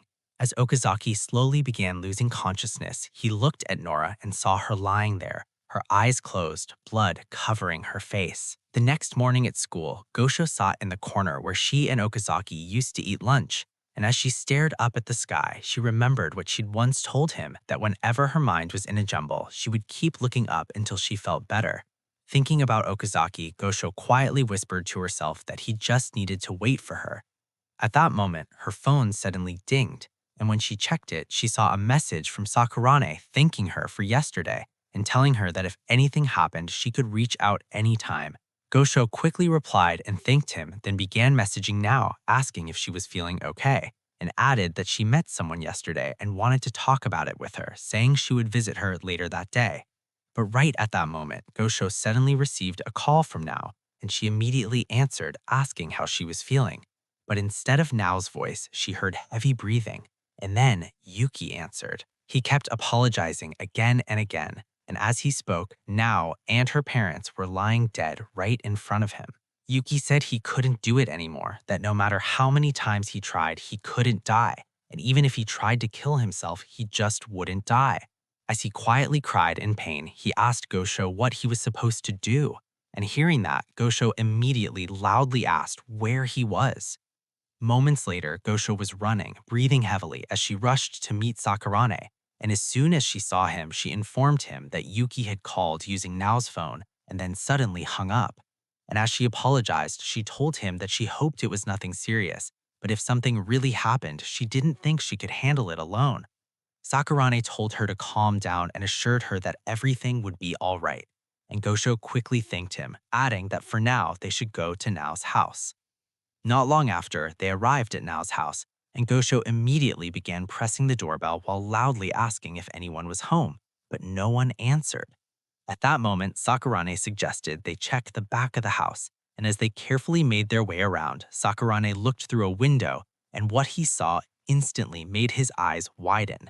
Inside, he saw Yuki sitting on the floor, with Nao and her parents lying in front of him, and at that very moment, Yuki sensed him and slowly turned his head to look straight at Sakurane. Then Gosho arrived, and seeing Sakurane's shocked expression, she called out to him, and with his eyes still wide, Sakurane asked if that was Yuki. Confused, Gosho also looked through the window, and the moment their eyes met, she immediately called out to Yuki, telling him it was her, and asking him to open the window. Yuki quickly opened it, and as Gosho looked at him in confusion, Yuki glanced toward Sakurane and asked who he was, and Gosho immediately introduced Sakurane, telling him that he was with them. Then, as Gosho looked at Nao and her parents lying on the floor, she asked Yuki what had happened and what was going on. And at that moment, Yuki began to break down again, feeling pain in his chest as he confessed that he killed them, that he drank their blood. Confused, Gosho asked what he meant, but Yuki told her that she had to kill him too because he couldn't kill himself, saying he was completely screwed and that it was all over. Over and over, Yuki asked why this was happening, wondering if it was somehow his fault and asking if he'd done something wrong, saying all he ever wanted was a normal life. As he apologized to Nao once again, Yuki begged Gosho to kill him, and Gosho stood there completely shocked, unable to process what she was hearing. Then suddenly, Sakurane stepped forward and tapped Yuki on the shoulder, and as Yuki looked at him, Sakurane smiled and calmly called his name, telling him that he couldn't die just yet. Confused and frustrated, Yuki asked Sakurane who he was and what he could possibly understand about his situation. But Sakurane explained that he knew exactly how it felt, that he understood how hard things had been for him, and that none of this was his fault. He told Yuki that he knew he had done everything he could, even if nobody else understood that. Then he warned Yuki that the authorities would arrest him if he stayed there, asking him what he thought would happen, that everything would just disappear. He explained that it wouldn't, and Yuki would become a lab rat, that they would experiment on him, cut him open, and inject him with drugs. So he told Yuki to listen carefully. With a serious tone, Sakurane asked Yuki to come with him to his apartment, saying he could hide him there. And as Gosho stood there in shock while Yuki quietly listened, Sakurane continued, telling him that he wanted to help and that he didn't need to worry because he was his friend. But just as Yuki was about to ask why, Gosho suddenly cut in and told them to wait, asking Yuki if he was really going to run away, saying he couldn't. Suddenly, Sakurane's voice turned cold as he called out Gosho and told her that this was no longer a human matter. This was something vampiric, and if she wanted to save Okazaki, she needed to accept that things were never going to be normal again. Hearing Okazaki's name, Yuki suddenly spoke, saying Okazaki betrayed him, that he ran away with a girl named Nora and abandoned him. And as Gosho asked what he meant, Yuki continued, saying that just like before, they would all betray him too, and that now he had no one left on his side. Then suddenly, Sakurane gently held Yuki's face and pulled him into a hug, telling him that if he ever wanted to kill him, he could do it anytime, and that he would give him every drop of his blood. With a warm smile, Sakurane once again asked him to come with him, and as Gosho silently watched them, Yuki finally agreed, asking Sakurane to take him away from there. And hearing that, Sakurane smiled happily. Not long after, they arrived at Sakurane's apartment, and as they settled inside, Sakurane asked Yuki how he was feeling, but Yuki didn't respond, while Gosho simply stood there, silently watching him. And noticing the tension, Sakurane glanced at Gosho and casually said that for now he would get something to drink, and as he walked toward the kitchen, he left the two of them alone. Yuki sat there, clutching his mouth with his hand, struggling to hold himself together, and Gosho watched him closely, trying to restrain herself from asking questions as her emotions continued to build, her eyes starting to fill with tears. Just then, Sakurane returned and handed Gosho a warm cup of coffee, telling her it was nice and fresh, and as he sat down between them, calmly smoking, Gosho finally spoke up, asking Sakurane if he was really planning to keep Yuki there, saying she didn't think this was right and questioning how long Yuki was supposed to hide from everyone, especially when Nao and her parents were already dead. But even after hearing all that, Yuki remained completely silent. As tears slowly streamed down her face, Gosho turned to Yuki and told him that he needed to talk, that he had to tell her everything because she needed to understand what was going on, and that he couldn't just run away like this, that he had to face it. But suddenly, Sakurane coldly told her to shut up, and Gosho froze as she looked at him, while Sakurane continued, calling her pathetic and saying she was nothing more than an unenlightened slab of meat. Confused, Gosho asked what he meant, but Sakurane ignored her completely and instead turned to Yuki, calmly telling him not to worry about anything and that they would just run away. Then, with a smile, he added that it would be just the two of them, running as far as their feet could take them. Hearing that, Gosho snapped, and without hesitation, she threw the cup of coffee and rushed toward the door to leave. But before she could escape, Sakurane grabbed her hand and slammed her to the floor. And with a terrifying voice, he asked her where she thought she was going. And then, without any hesitation, he pulled out a knife. Yuki tried to stop him, but it was already too late, as Sakurane swung the knife straight into Gosho's throat, and blood immediately began pouring out as she collapsed to the floor, clutching her neck and struggling to breathe. As Yuki saw the blood flowing, he started breathing heavily, his body trembling, as he weakly told Sakurane to stop. But Sakurane only looked at him and asked why, mocking him as he questioned if it was his last shred of decency speaking, calling those morals nothing more than childish lies he had been poisoned with since childhood. Then he asked Yuki if anyone had ever come to save him, reminding him that every single person had betrayed him, just like Gosho, and then told him to listen carefully, saying that everything in this world was meaningless, that living or dying meant nothing, and added that Yuki had already killed his own family, and even his lover. With a twisted smile, Sakurane told Yuki that what he did was actually good, that it made him perfect because he was a vampire, and that was the very reason Sakurane was still clinging to this world, saying that Yuki was his greatest hope, his only hope. And then, as if it meant nothing, he revealed that he had killed before too, 3 kids who were just kids, and now Gosho would be the 4th. Meanwhile, Gosho lay there, barely conscious, clutching her neck as she struggled to breathe, and as Yuki stared at the blood, he began drooling uncontrollably, and Sakurane scooped up the blood from the floor and offered it to him, telling him that it was all his and that he should drink it.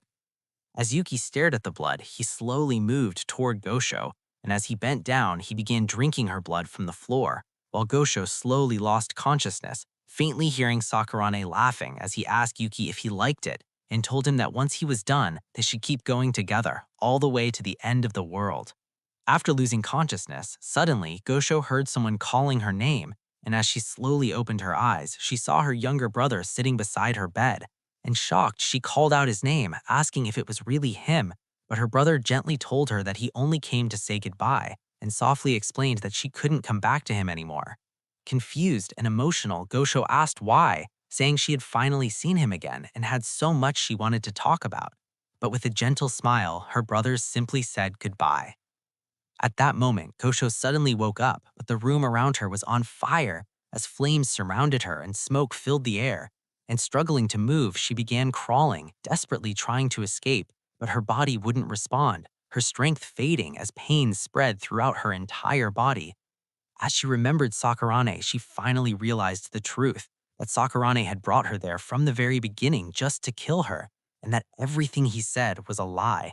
And blaming herself, she thought that if only she had paid more attention, she might have noticed sooner. As thoughts of now, Yuki, her mother, and her brother filled her mind, Gosho slowly closed her eyes and apologized, accepting that she couldn't go on anymore. But just as she did, she suddenly heard a voice calling out to her. It was Okazaki, shouting at her not to give up. Hearing that, Gosho forced her eyes open again and pushed herself to stand, and as she staggered forward, her body weak and unstable, she stumbled toward a shattered glass door, and even as sharp shards pierced her feet, she endured the pain, forcing herself up again and running forward, desperately fighting to survive for Okazaki. At the same time, Okazaki slowly woke up, his mouth covered and his body completely naked and tightly bound as he lay helpless inside a cold room. And as he tried to free himself, he realized he couldn't move at all. Then the door slowly creaked open, and a group of people wearing white uniforms entered the room and surrounded him. And one of them asked if he could hear them, demanding that he state his name.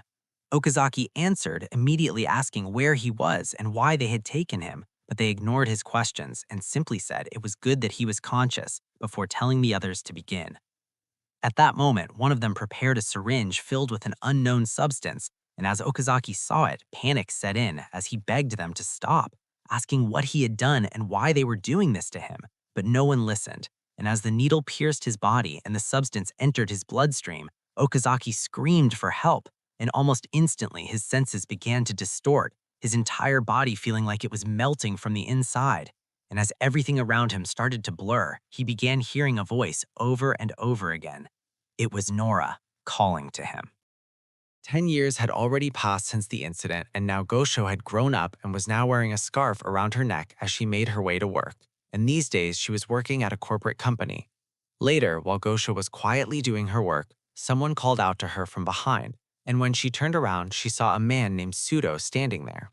With a smile, Shuzo asked if she could handle some paperwork for him, and as Gosho asked him when he needed it by, Shuzo answered that he needed it by today if possible. And hearing that, Gosho calmly agreed, telling him that it wouldn't be a problem. Satisfied, Shuzo gave her a thumbs up and happily thanked her, adding that she should let him know if she needed anything.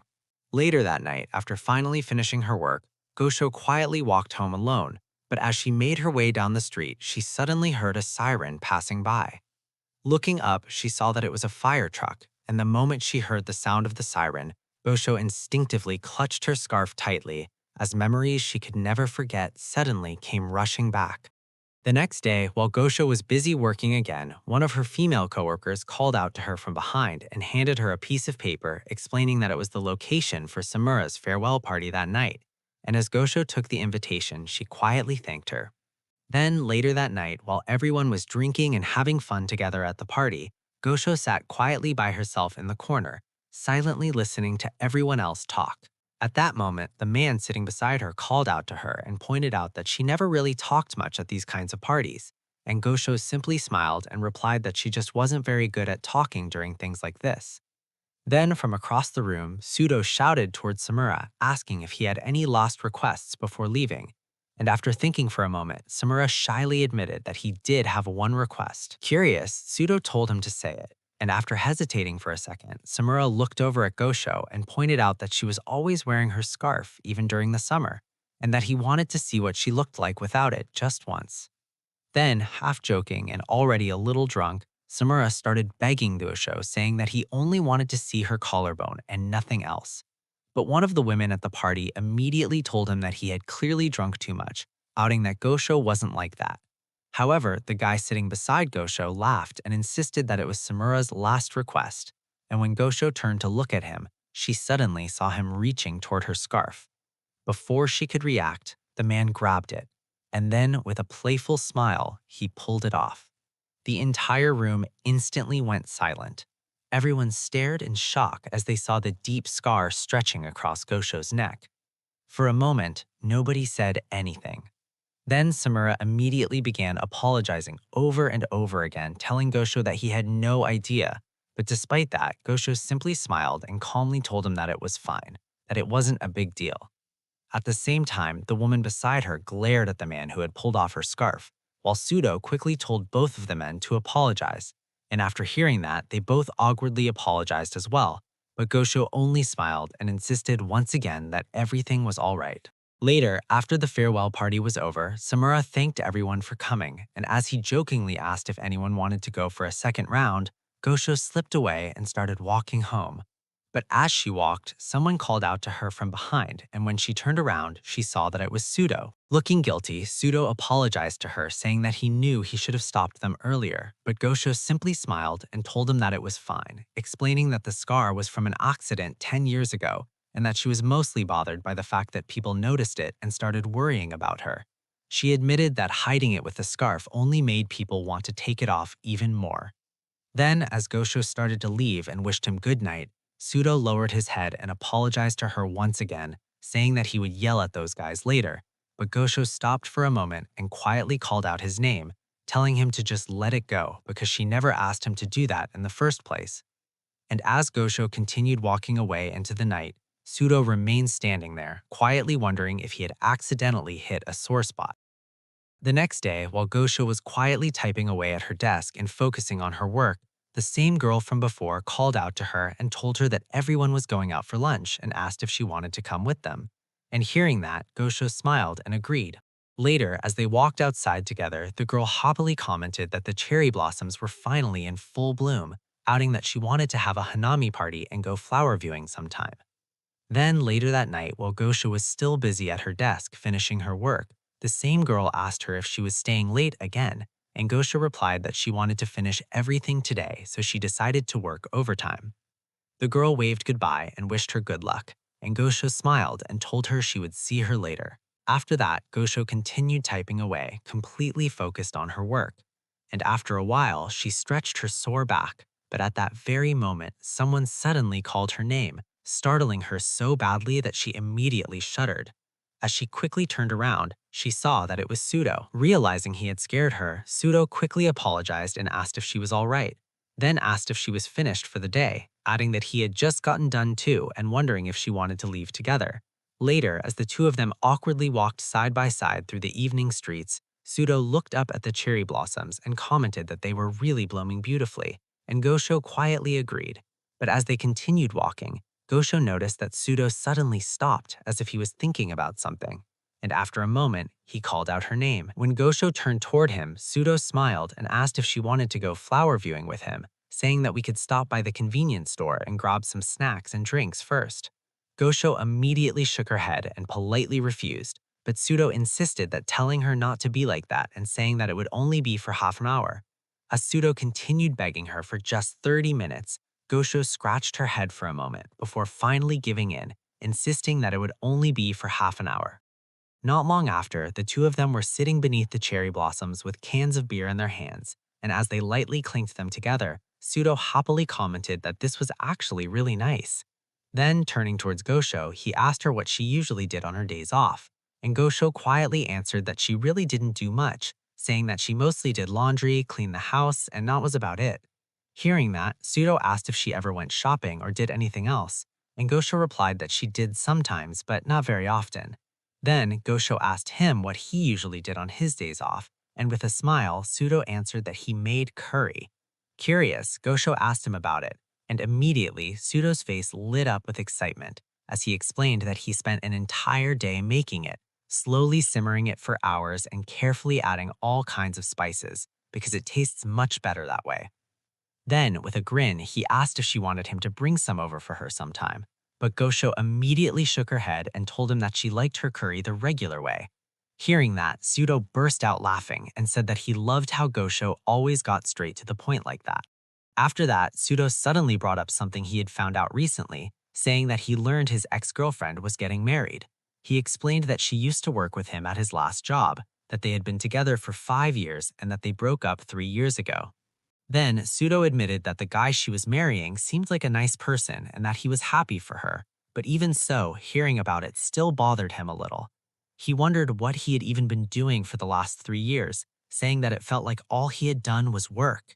Then, after quietly looking down for a moment, Shuzo asked Gosho what she thought about marriage and things like that. Gosho quietly replied that marriage probably wasn't something that would happen for her, and when Shuzo asked why, she explained that her parents divorced when she was still young, and because of that, she had never really liked the idea very much. Still, she admitted that she probably needed to start thinking about it eventually. Embarrassed, she added that maybe she was just that kind of person. Hearing that, Shuzo smiled and told her that there's nothing wrong with being that kind of person. And as Gosho looked at him, he continued by saying that he was probably the same type of person too, and that maybe that's all there is to it, so she didn't need to think about it negatively. Hearing those words, Gosho shyly thanked him. The next day, while Gosho was walking through the rain on her way to the store, she passed by a stand selling weekly magazines, and one of the covers immediately caught her eye. Slowly, Gosho reached out and picked it up, then began flipping through the pages, and as she continued reading, she suddenly stopped. On one of the pages was a photograph of a man with his eyes covered, and beside it was a headline calling him the Vampire Boy, now 35 years old. The moment Gosho saw it, her eyes widened. She quickly turned the page and kept reading, and the article explained that he had been found living deep in the mountains inside a commune run by a religious group. It said that he was once the center of a huge public scandal, the so-called Vampire Boy who murdered 3 children and drained the blood from their bodies. The article went on to say that even now he had never apologized to the public and that he was quietly living inside that religious community. Even though the man's eyes were hidden in the photograph, Gosho immediately knew who it was. At that very moment, Gosho dropped to the ground, curling up tightly into herself as she wrapped her arms around her and lowered her head. A police officer passing by noticed her and quickly rushed over, asking if she was all right. But when Gosho tried to answer, no words came out. As she sat there, she struggled to breathe, her body trembling as memories she could never forget suddenly came rushing back. Several days later, while Shuzo was sitting at his desk working, the same girl from before walked over and handed him some paperwork. and as Shuzo thanked her, he stopped her just before she left and asked if she had managed to get in touch with Gosho yet. The girl replied that she still hadn't heard back from her. And hearing that, Shuzo quietly said that Gosho had already been gone from work for an entire week now, and that maybe it would be better if someone checked on her. Later that night, after finishing his shift, Shuzo went straight to Gosho's house, and as he nervously pressed the doorbell, someone answered from inside. Shuzo immediately apologized for showing up so late, introduced himself, and explained that he had called earlier. A moment later, the door opened, and Gosho's mother apologized for making him come all the way there, but Shuzo simply smiled and told her that it was no problem at all. And after greeting Gosho's mother a good evening, he followed her inside. Not long after, they entered Gosho's room, and what Shuzo saw immediately shocked him. Gosho was curled up on the floor, hugging herself as if she was afraid of something. Seeing her like that, Shuzo gently asked how she was doing, but the moment Gosho saw him, she immediately dropped to her knees and bowed her head, apologizing over and over again. Shuzo quickly told her that it was fine, but Gosho continued apologizing, saying that she was sorry for taking so much time off work. Then, Shuzo asked her how she had been feeling and whether she had gone to see a doctor, but Gosho quietly answered no. Confused, Shuzo asked why not, and Gosho explained that she wanted to, but every time she tried to leave the house, she just couldn't make herself go outside. When Shuzo asked what she meant, Gosho explained that whenever she tried, her body simply wouldn't move. And even then, she apologized again and promised that she would do her best to make it back to work. Hearing that, Shuzo quietly asked if something had happened, then gently told her that if she wanted to talk about it, he would be happy to listen. But Gosho remained completely silent and couldn't bring herself to answer. Seeing that, Shuzo softly told her that for now, she should just focus on resting and getting better, and that she didn't need to worry about work, because he could talk to the employment agency for her, and that he would come check on her later. Later that night, after returning home, Shuzo went straight to bed, but even as he lay there with his eyes open, he couldn't stop thinking about the look on Gosho's face, and little by little, he found himself becoming more and more worried about her. The next morning, Shuzo decided to go back to Gosho's house, and after pressing the doorbell and greeting him good morning, Gosho opened the door and looked at him in surprise, asking what he was doing there. But instead of answering directly, Shuzo simply asked if she wanted to go to work together with him, saying that maybe it would make things easier for her to get back into it, and then asked what she thought. Hearing that, Gosho shyly thanked him, and as she slowly stepped outside, she suddenly began sweating heavily and struggling to breathe. Then, as the strength in her legs gave out, Gosho nearly collapsed, and Shuzo immediately called out her name. As Gosho desperately tried to stand back up, Shuzo gently held her and helped her to her feet. Then, with a reassuring smile, he told her to just lean on him because everything would be all right. Seeing how kind he was being to her, Gosho was so touched that tears almost began falling from her eyes. From that day on, Shuzo walked Gosho to work every morning, staying beside her the entire way. And the next day, he came again, and then the day after that as well. Whenever they walked together, Gosho quietly followed behind him while lightly holding on to the back of his clothes. And after work, Shuzo would always walk her home, too. Even on rainy days, Shuzo still came for her. And before long, days turned into weeks, and weeks turned into months. And little by little, Gosho and Shuzo became much closer, to the point where everyone around them had started to notice. Then, one night, while the two of them were walking home together like always, Gosho suddenly called out Shuzo's name and let go of his shirt. When Shuzo turned around to look at her, Gosho quietly thanked him for walking her home every day for the past 3 months, and with a small smile, she told him that she thought she was finally okay now. Hearing that, Shuzo smiled brightly and told her that it was great, but after a brief moment of silence, he nervously asked her for a favor. Shuzo asked Gosho if she wanted to go out with him the next day, saying that maybe they could have lunch together and spend some time hanging out somewhere, and asked what she thought. Gosho quietly agreed. The moment she did, Shuzo's face lit up and he happily told her that it was awesome.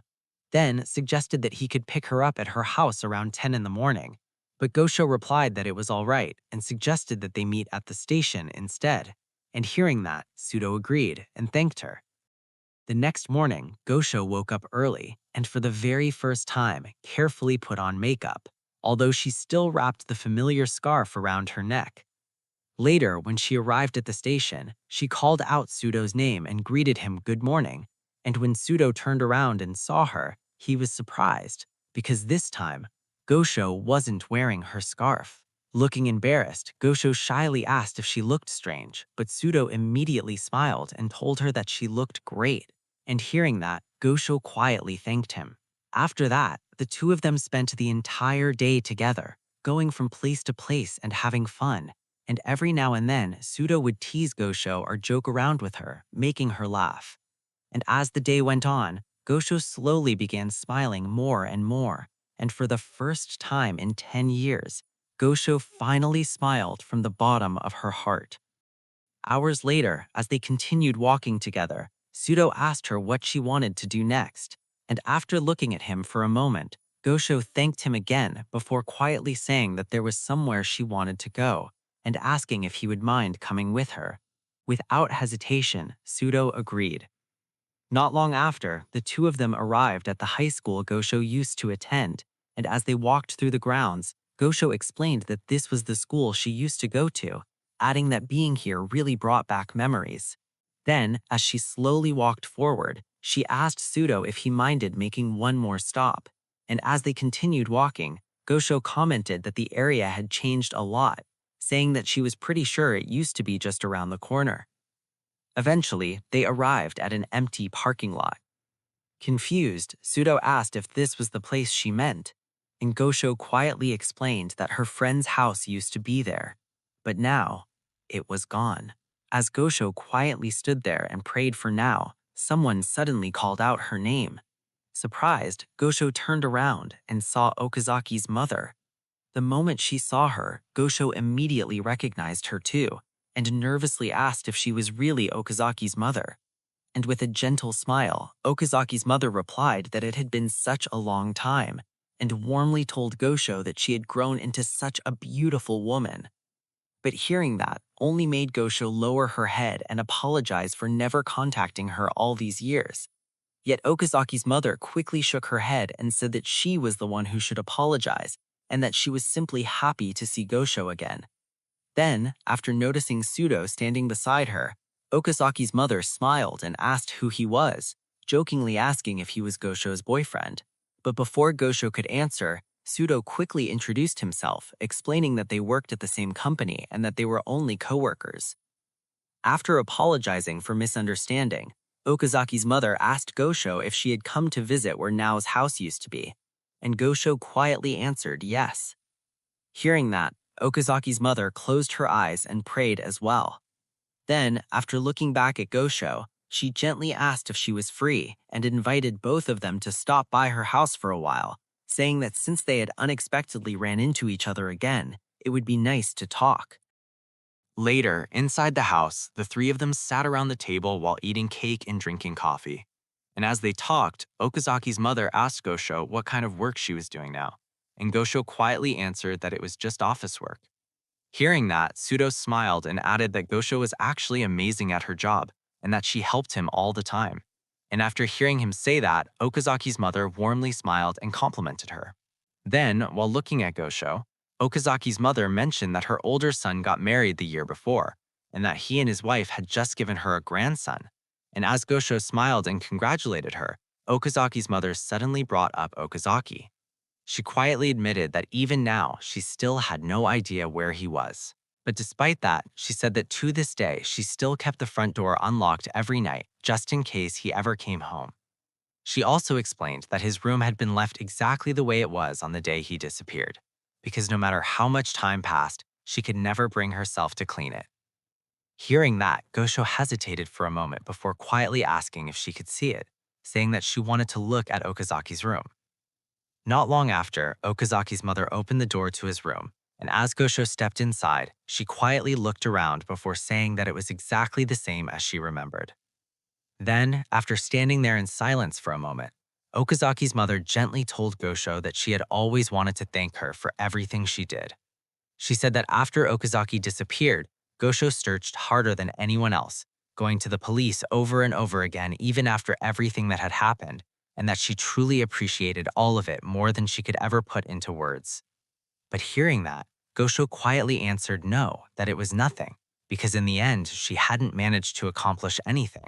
Then, with a lonely expression, Gosho admitted that now she was the only one left, living a normal life, and with a serious tone in her voice, Gosho apologized.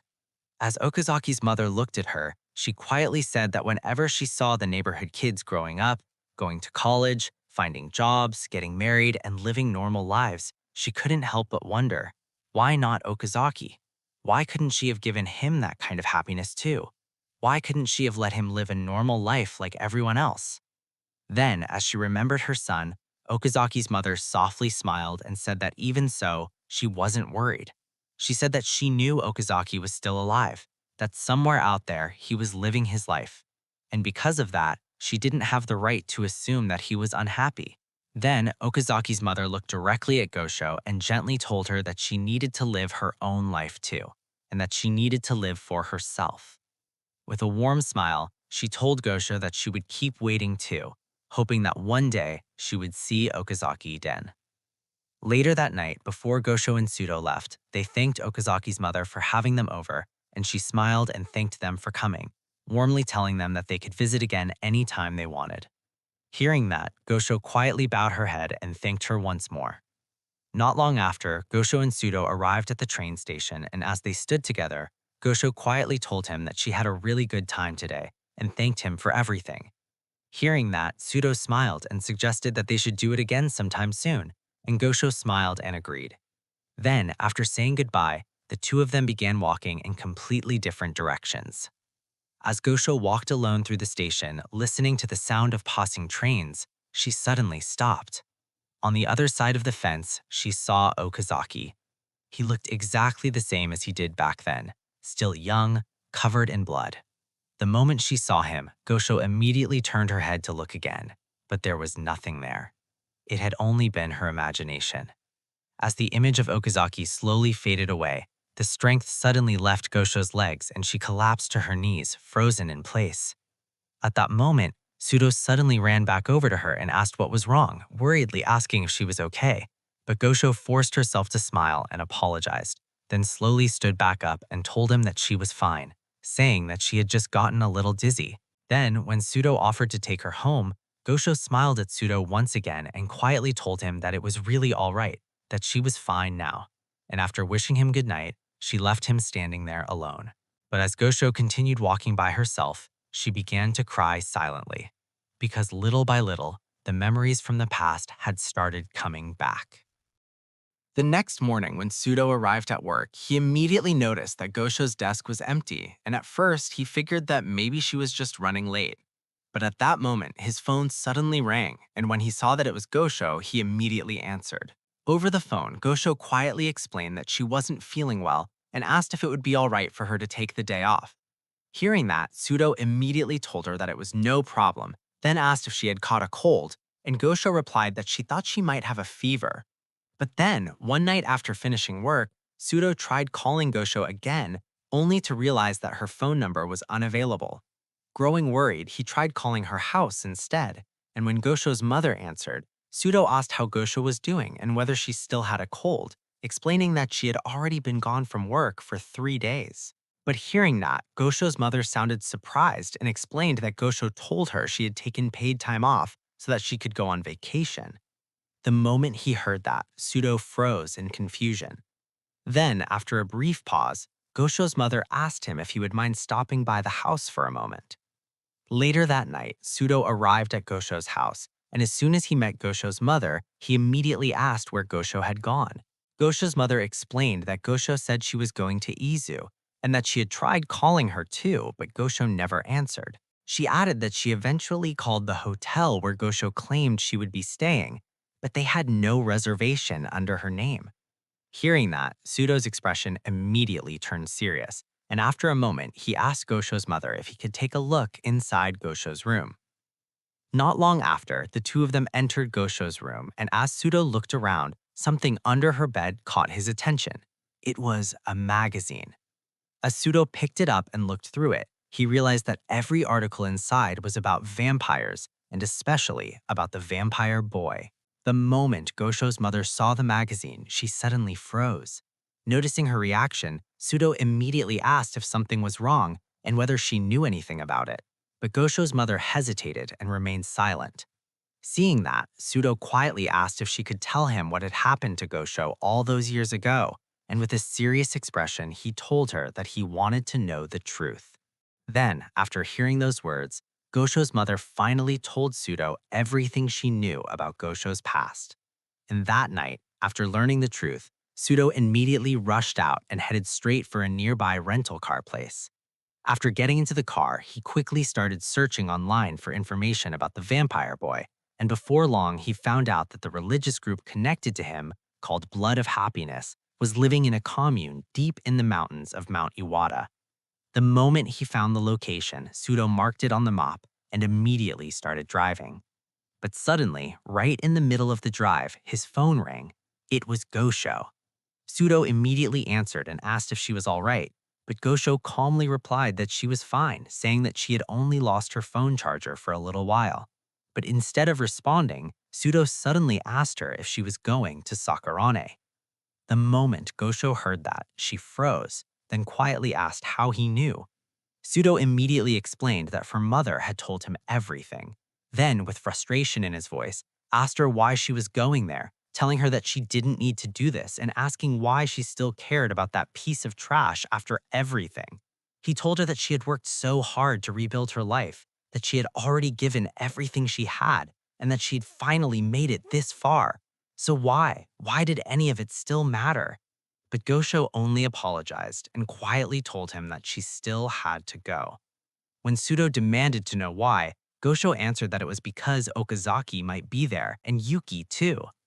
Hearing that, Shuzo reminded her of what Okazaki's mother had told her, that she needed to live for herself and live her own life, and that he thought she was right. But once again, Gosho only apologized and promised that she would come back. Then, just before she could hang up, Shuzo suddenly told her to wait. Clenching his fist tightly, Shuzo finally confessed the truth. He told Gosho that he wanted to be with her, that he truly cared about her, and that he wanted to stay by her side, always. Hearing those words, Gosho quietly thanked him. She admitted that just hearing him say that made her happy. And then she ended the call. At that exact moment, Gosho was already standing right in front of the building where the members of Blood of Happiness were living. Not long after, Gosho quietly sneaked inside the compound, and as she carefully looked around, she realized that the entire building was covered with security cameras. With no other choice, she avoided the main halls and slowly made her way around the side of the building before heading upstairs. As she silently crawled forward, she carefully peeked through one of the windows, and inside she saw the members of Blood of Happiness sleeping side by side on the floor with only thin cushions beneath them. Then, as Gosho looked farther inside, she noticed a framed painting hanging on the wall. It showed a person drinking blood through a straw between the breasts of a woman. The moment she saw it, Gosho quietly moved on, continuing through the darkness until she finally made her way back outside and reached what looked like the Church of Blood of Happiness. Gosho carefully approached the front door, but when she tried it, she realized that it was completely locked. Seeing that, she turned around and once again peeked through one of the windows, and inside the church, she saw that same painting hanging on the wall. At that moment, Gosho reached into her bag and pulled out a hammer and a cloth, and after wrapping the hammer to muffle the sound, she smashed the glass window. Then, without wasting any more seconds, Gosho climbed inside the church. As she made her way towards the painting, she suddenly noticed something hidden under it, a staircase leading underground. At the bottom of the stairs was a single door. But just as Gosho was about to move toward it, someone rushed at her from behind and tackled her to the floor. The person warned her not to move and immediately demanded to know who she was and what she was doing there, then suspiciously asked if she was a journalist. Gosho quickly answered no, but the person accused her of lying, and Gosho desperately insisted that she wasn't, explaining that she had come there to see her friends. Then, as the clouds slowly moved away from the moon and light finally entered the church, Gosho saw the face of the person holding her down. It was just a young boy. The moment she saw him, Gosho immediately asked what was at the bottom of the stairs and whether there was a vampire behind that door.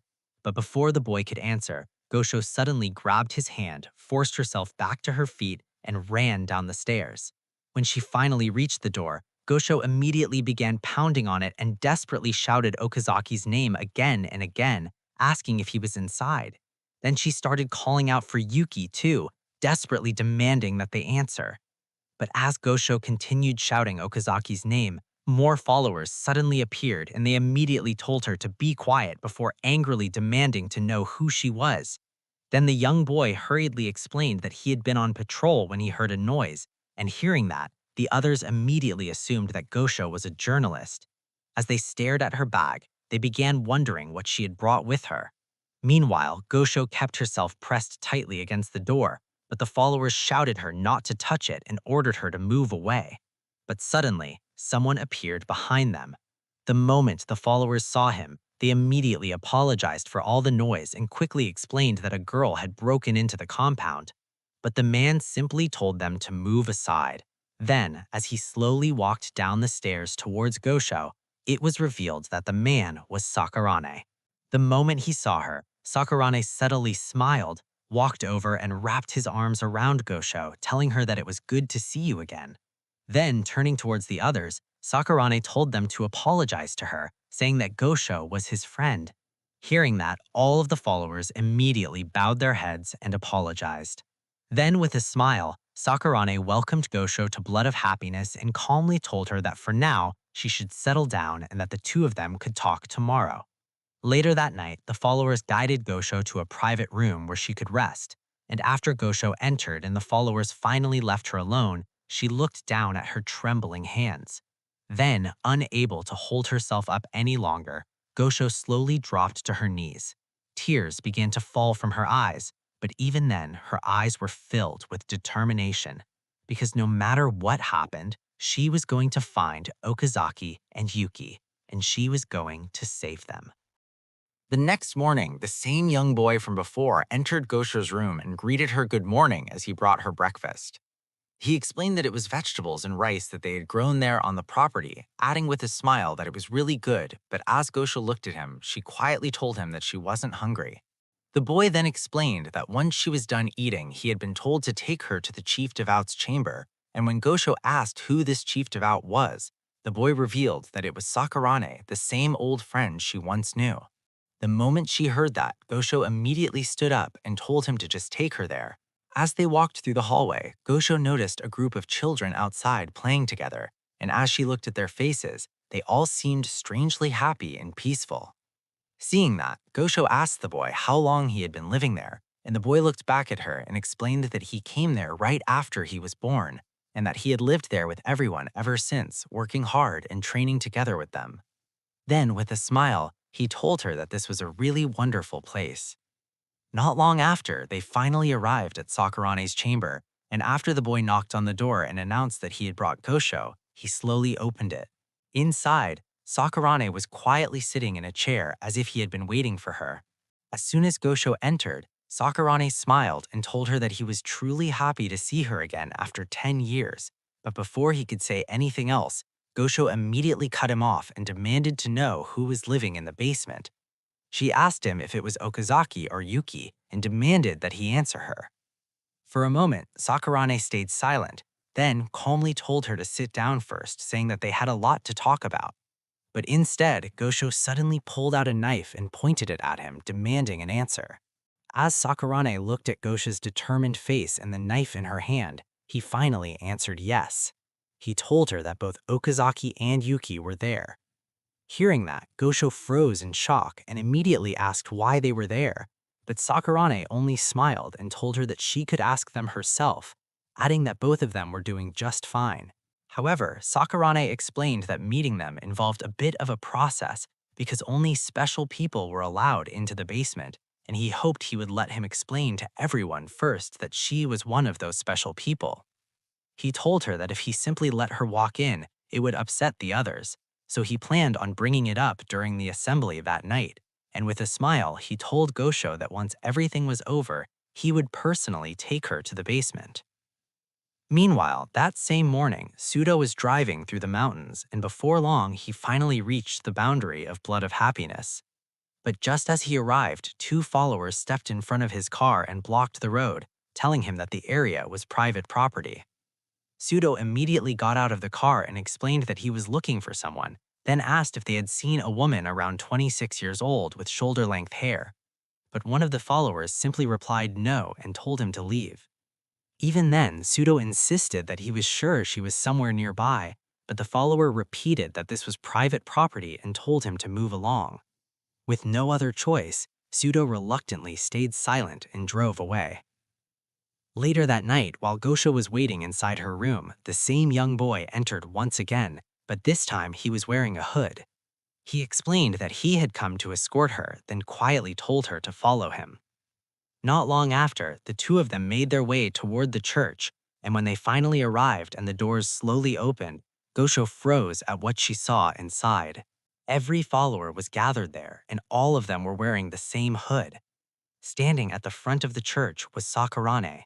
As everyone fell silent, Sakurane began to speak, saying that once again tonight they would offer their blood to their gods, and that by doing so they would take another step toward the promised day, the day when they would all become gods themselves. But then Sakurane smiled and said that tonight was a special night, because the night before they had been blessed by the arrival of a woman who once was dear to him, a woman who, back when their gods were still living and breathing as human beings, had also been their friend. Then Sakurane called out Gosho's name and told her to step forward. Slowly, Gosho walked toward him while all of the followers around her began clapping their hands. When she finally reached him, Sakurane slowly removed the hood from her head, then smiled and announced that tonight, Gosho herself would offer her blood. As the followers continued clapping, Sakurane suddenly grabbed Gosho's wrist and pulled out a knife. The moment she saw it, Gosho screamed and tried to pull away, but Sakurane tightened his grip and calmly told her not to worry, saying that he was only going to cut her a little. Then, without hesitation, he sliced her wrist. As blood slowly began flowing from the wound, Sakurane held a goblet beneath it and collected every drop. Once the goblet was full, he raised it high into the air and all of the followers immediately began to cheer. Meanwhile, Gosho stood there breathing heavily, and after a moment, Sakurane turned toward Gosho and told her that now they would go and offer her blood. Then the two of them made their way downstairs. As Sakurane slowly opened the heavy door at the bottom, Gosho saw a long, dark tunnel stretching before them, and as they walked through it, the sound of their footsteps echoed through the darkness. Not long after, they finally arrived. On the other side of a large metal prison, curled up by himself in the darkness, was a single person. Sakurane stepped inside the prison and calmly said that he had brought blood. Then, as the person slowly looked up, Gosho saw that it was Yuki. He looked exactly like he did 10 years ago. He hadn't aged at all, but his eyes, they were completely empty, cold, hollow, and lifeless. As Sakurane handed him the goblet, Gosho silently watched as Yuki slowly took it and drank every last drop. Then Sakurane smiled and asked him if it tasted good, adding that the blood belonged to Gosho. After that, Sakurane turned back toward Gosho and told Yuki to look at her, asking him if he remembered who she was. Then, with a smile, Sakurane told Gosho to come inside and say hello to Yuki. As Gosho stepped into the prison, she softly called out Yuki's name, telling him that it was her, that it was Gosho. But Yuki didn't respond. He stayed completely silent. He didn't even look at her.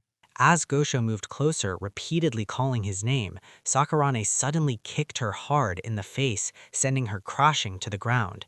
Before she could even react, Sakurane grabbed her by the hair and pressed the blade of his knife against her neck. Then, with a twisted smile, he looked at Yuki and demanded to look at her. He asked him if this brought him back, just like it did 10 years ago. As Gosho cried in pain, Sakurane continued speaking, telling Yuki that Gosho had come all this way to be killed right in front of him again, and asked him if he was really okay with that. Then Sakurane demanded that Yuki say something, because if he didn't, this time he would really kill her. Even as Sakurane slowly dragged the knife across the exact same scar on Gosho's neck, Yuki didn't react. He didn't even blink. Seeing that, Sakurane finally let go of Gosho's hair, and as Gosho slowly looked up at Sakurane, Sakurane calmly told her that from now on, she would be staying there. Then, with a smile, he said that she was going to fix Yuki, and once she managed to make him speak again, he would let her see Okazaki. 5 days had already passed, and once again, Sakurani made his way down to the basement to visit Yuki and Gosho.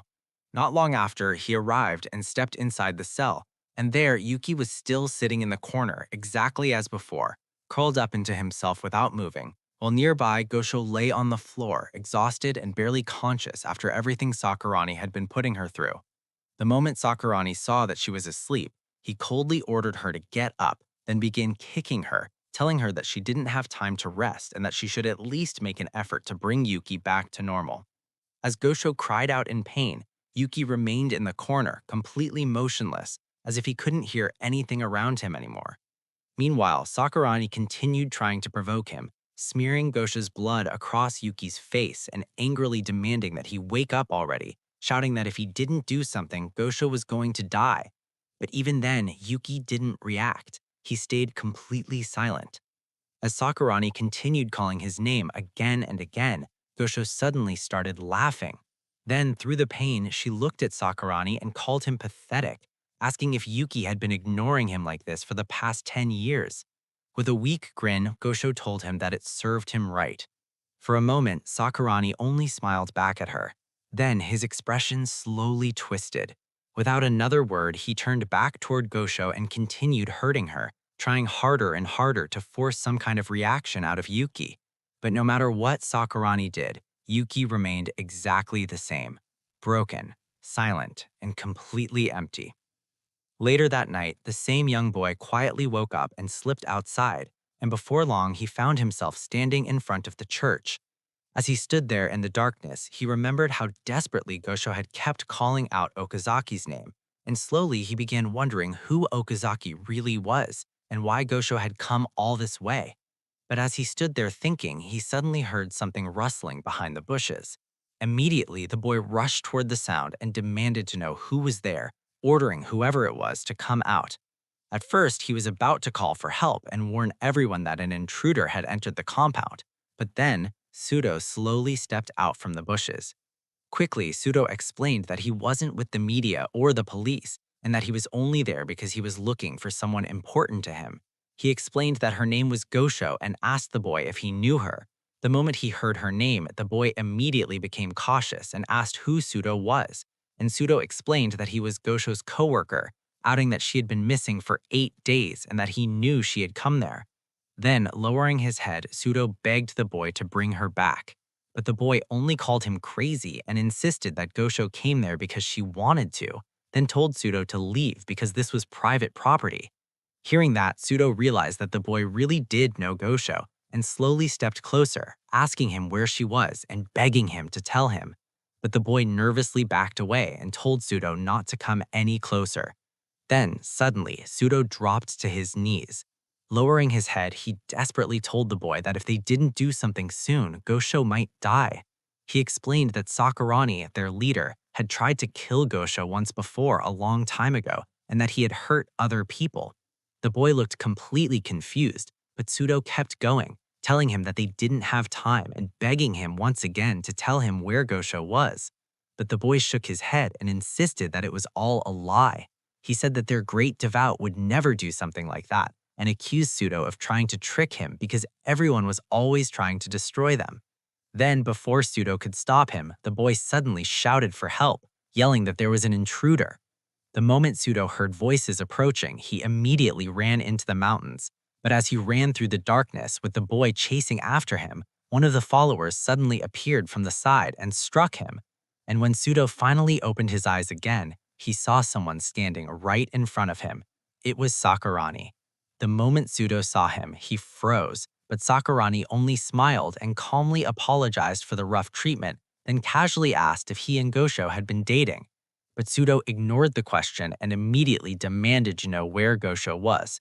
He told Sakurani that they had already filed a missing persons report and that he had informed the police that she was probably somewhere around there. He warned him that if anything happened to her, the truth would eventually come out. But Sakurani only laughed.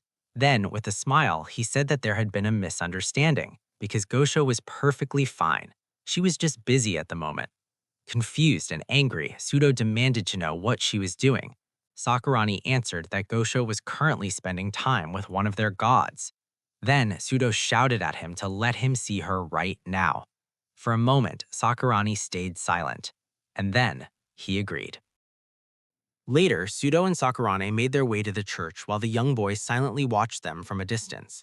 When they finally arrived, Sakurane calmly walked down the stairs and opened the basement door, then turned towards Shuzo and told him that Gosho was right inside. He told Shuzo to go in, but Shuzo immediately refused and demanded that Sakurane bring Gosho out instead, saying that he wanted her outside of the basement. For a moment, Sakurane stayed silent, but with no other choice, he eventually agreed. Then, Sakurane went down into the basement alone. Moments later, while Shuzo stood there anxiously waiting, he suddenly heard a scream echoing up from below. The moment he heard it, Shuzo's eyes widened, and without thinking, he rushed down the stairs while desperately calling Gosho's name.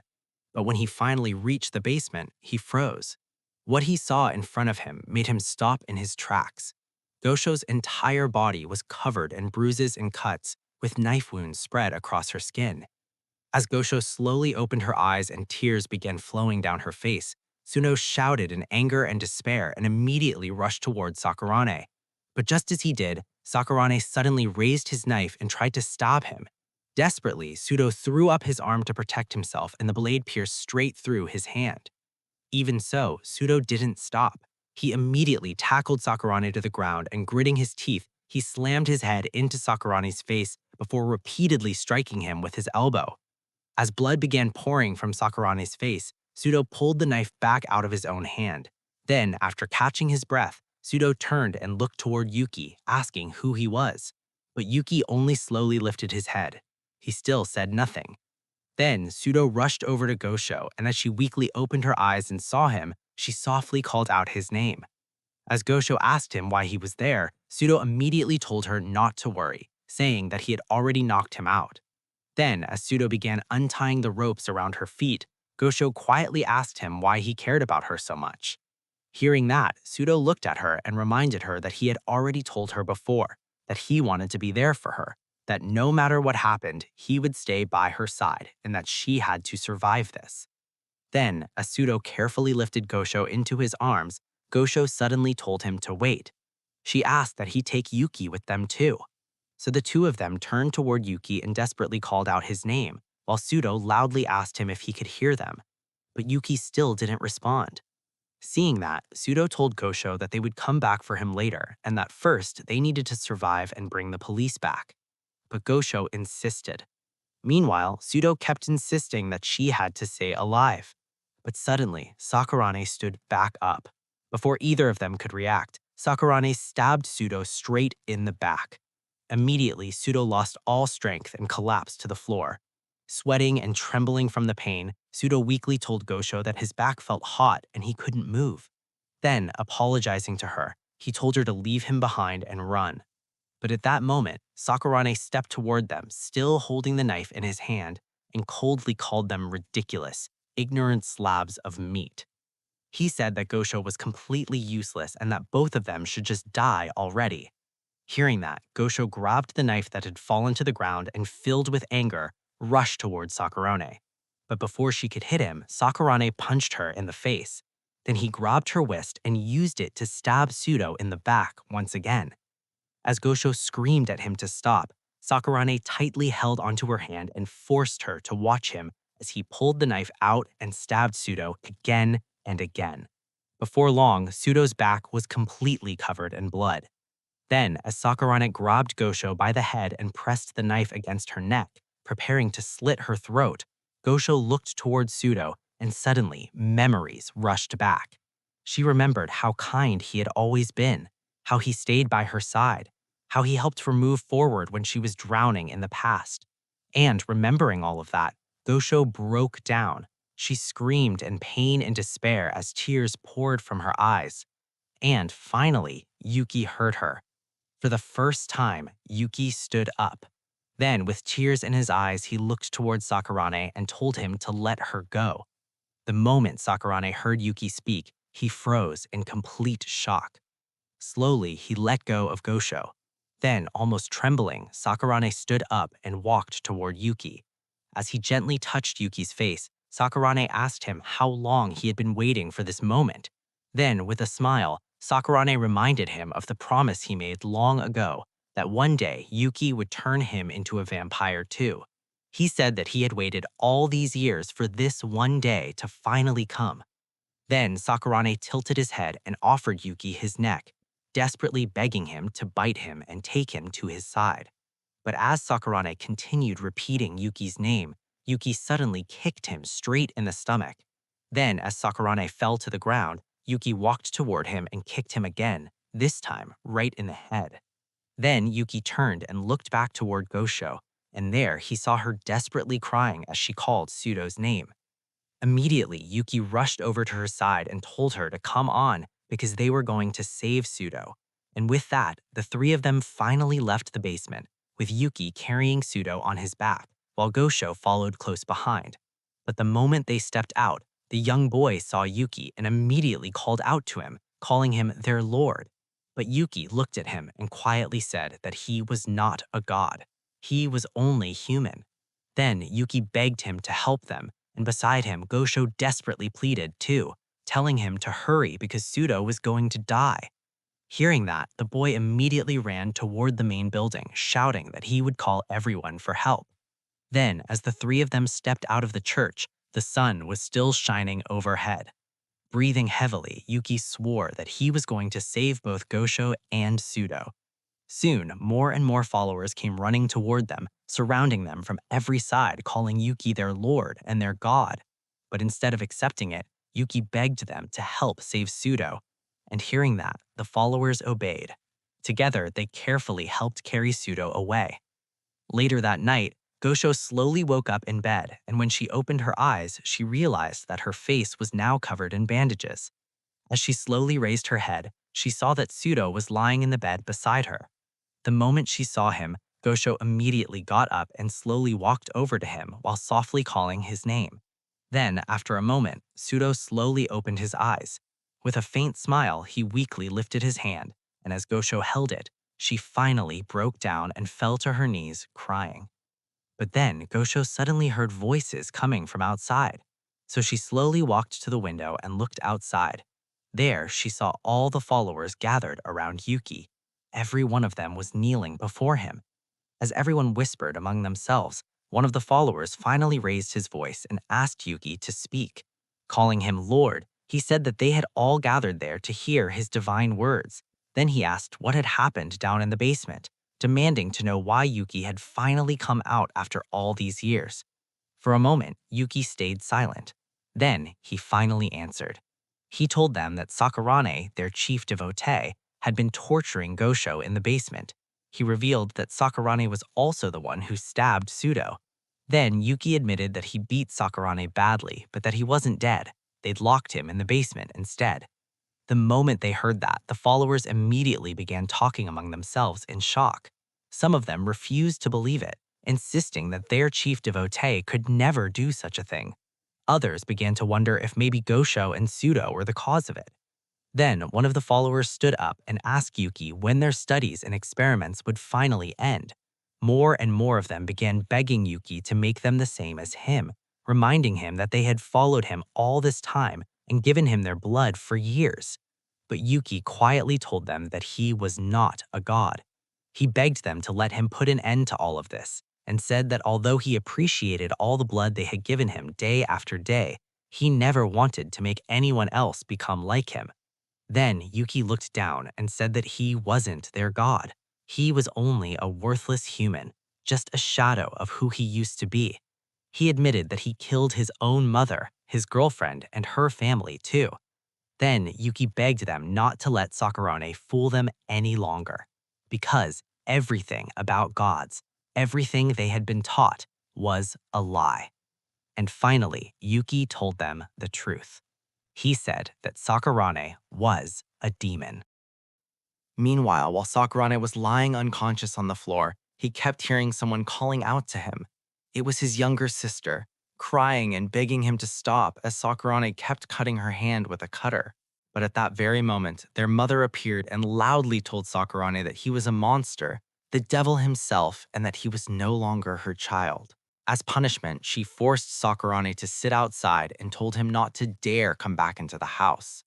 But one night, while Sakurane's sister was sleeping peacefully, Sakurane entered her room while holding a cutter. Just as he was about to do something, Nora suddenly appeared at the window. As Sakurane looked at her, Nora opened her mouth, revealing her fangs. Then, at that very moment, Nora suddenly leapt straight towards Sakurane's sister and bit into her neck. While his sister desperately cried out for help, Sakurane simply stood there and watched as Nora finished feeding, pulled her fangs from his sister's neck, and wiped her mouth. Then Nora glanced at Sakurane before leaping high into the air once again. Later, Sakurane's sister woke up inside the hospital, feeling unbearably thirsty as she kept calling for their mother over and over again. Meanwhile, Sakurane stood outside the room, watching until his mother suddenly turned toward him and angrily asked what he was staring at, once again calling him a horrible devil. Then she told Sakurane to just go away. But not long after that, Sakurane's sister suddenly jumped out of the window, her mouth hanging wide open as drool poured out from her unbearable thirst. Sadly, as she wandered through the streets, she was hit by a passing car. After that incident, Sakurane felt completely empty as he wandered aimlessly through the rain. And as he walked, he remembered Nora, thinking that she had to be a god and that she had made a mistake. As Sakurane called Nora a god, he told himself that Nora had chosen the wrong person. Then years passed, and Sakurane grew a little older, but even now he was still forced to live outside the house, while his mother casually dropped a plastic bag from the window containing food and money so he could survive. At school, however, Sakurane was smart. He was often praised by his teachers for always giving the right answers, and he was surprisingly friendly, making many friends inside the classroom. But inside Sakurane's mind, every single one of them was worthless. To him, they were nothing more than people with empty smiles and empty minds, living, breathing bags of flesh. Nobody knew the truth about God. Nobody except him. Then one day, while Sakurane was walking home after school, he spotted a cat on the street. He picked it up and gently started petting it. But not long after that, Sakurane went up into a nearby mountain and used a cutter to cut open the cat's neck. Then, using a straw, Sakurane inserted it into the wound and began drinking the cat's blood. And at that moment, Sakurane asked himself what he had to do to make God come for him once again. Then more years passed. One day, after Sakurane entered high school, he was quietly walking home when he came across a child playing alone. But after that, the child met Sakurane and she was reported missing. Then another child disappeared, 2 young girls. Soon, the police began to strongly believe that all of the disappearances were connected and that they were dealing with the same person. Then one day, the police finally followed a lead that brought them deep into the mountain. And when they opened the door, what they saw shocked them. Inside was Sakurane, completely naked, surrounded by all of the missing girls, their heads separated from their bodies. Dead animals were scattered all around the room. And at that very moment, Sakurane calmly looked at the police and told them that this was a holy ceremony and that they would never understand its true value. With that, the officers arrested him. Then one day, inside the interrogation room, a female officer informed Sakurane that they had received word that both of his parents had passed away. But upon hearing that, Sakurane only smiled widely as if he was overjoyed. Then, several years later, after spending years in prison, Sakurane was finally released and given a new name, Masami Sakurane. But even after being released, Sakurane still kept asking himself the same question. Why wouldn't his god come for him? So after that, Sakurane began investigating on his own, desperately trying to find God once again. He followed the trail of every strange incident until eventually it led him to the crime scene involving Yuki and Okazaki, and right there, Sakurane finally met Gosho. Meanwhile, while Sakurane was unconscious, one of the followers kept repeatedly calling out to him, asking if he was all right. Upon hearing that voice, Sakurane slowly opened his eyes. At the same time, Gosho struggled as she ran outside, only to find all of the followers rushing toward Yuki and surrounding him. They demanded answers, insisting that they had trained all this time for him, for their god. They begged Yuki to save them and turn them into beings like him. After finally making it outside, Gosho shouted at them to stop. She told them to calm down and yelled that Yuki was not a god. As Gosho tried to push her way toward Yuki, one of the followers accidentally struck her with an elbow. However, the boy immediately caught her before she could fall and asked if she was all right. He told her that she should not be out there because she was still hurt. Just as Gosho was about to say that Yuki was in danger, Sakurane suddenly arrived, causing everyone to stop. As Sakurane slowly made his way toward them, the followers immediately began asking what had happened to him and whether he was hurt. They demanded to know what was going on, asking if all the killing Yuki had told them about was a lie, and begged Sakurane to tell them the truth. But suddenly, Sakurane pulled out a knife. Everyone stared at him in shock as he slowly dragged the blade across his own forehead. Blood began dripping down his face, and Sakurane shouted for everyone to be silent. At that moment, the entire crowd froze. Sakurane slowly walked toward Yuki while all of the followers silently watched him. A few moments later, he stopped right in front of Yuki and with a strange smile on his face, asked Yuki to sink his teeth into him. Yuki firmly refused. He said that he was never going to do that, adding that it was all over and that it was finally time to end everything. The moment Sakurane heard that, he suddenly shouted at the followers and ordered every single one of them to tear Yuki apart. He screamed that they should rip apart the body of their god, consume his flesh, and gulp down his blood. According to Sakurane, once they did that, all of them would become gods as well. The instant the followers heard that, they all rushed toward Yuki. Yuki immediately tried to run, but it was already too late. As the followers grabbed him and held him down, desperation was written all over their faces. One by one, they opened their mouths and began eating Yuki. Meanwhile, Gosho could only stand there in shock as she desperately called out Yuki's name. Even so, the followers continued devouring him. While they tore into Yuki's flesh, Sakurane simply smiled and began laughing. Meanwhile, Yuki was left completely alone. Desperately, he cried out for help. First, he called for his mother. After that, he remembered now. Finally, through tears, Yuki called out Okazaki's name, begging him to save him. At that very moment, something awakened. Okazaki immediately opened his eyes after hearing Yuki call out to him for help. Yet even after 10 years, Okazaki was still trapped inside the same room. He was completely naked and his body was still tied to a bed. He immediately tried to break free, but no matter how hard he struggled, he could not move. All the while, he continued hearing Yuki's voice calling out to him. As Okazaki repeatedly called Yuki's name in return, the doors suddenly creaked open. The one who stepped inside was Saku. His mouth was covered in blood. Saku looked at Okazaki and asked if he was finally awake. The moment Okazaki saw him, he immediately remembered that Saku was the one who had bitten Yuki. He was also the one who had tried to kill him in order to end his misery before being hit by a passing train. Remembering all of that, Okazaki looked at him and asked if he was really Saku. However, as Saku slowly approached him, Okazaki noticed that Saku's feet looked unusually small. That was when he realized the truth. Saku's body had still not completely regenerated. He was small and completely naked. Saku smiled and told Okazaki that it had been a long time. He explained that he had also been kept there, and that even though it had taken an entire decade, he had finally regenerated enough starting from only his head. While untying him, he apologized and admitted that he was sorry he had not managed to kill Okazaki properly back then. A moment later, Saku asked if the last 10 years had been hell for him. He guessed that they probably had been drugging him the entire time.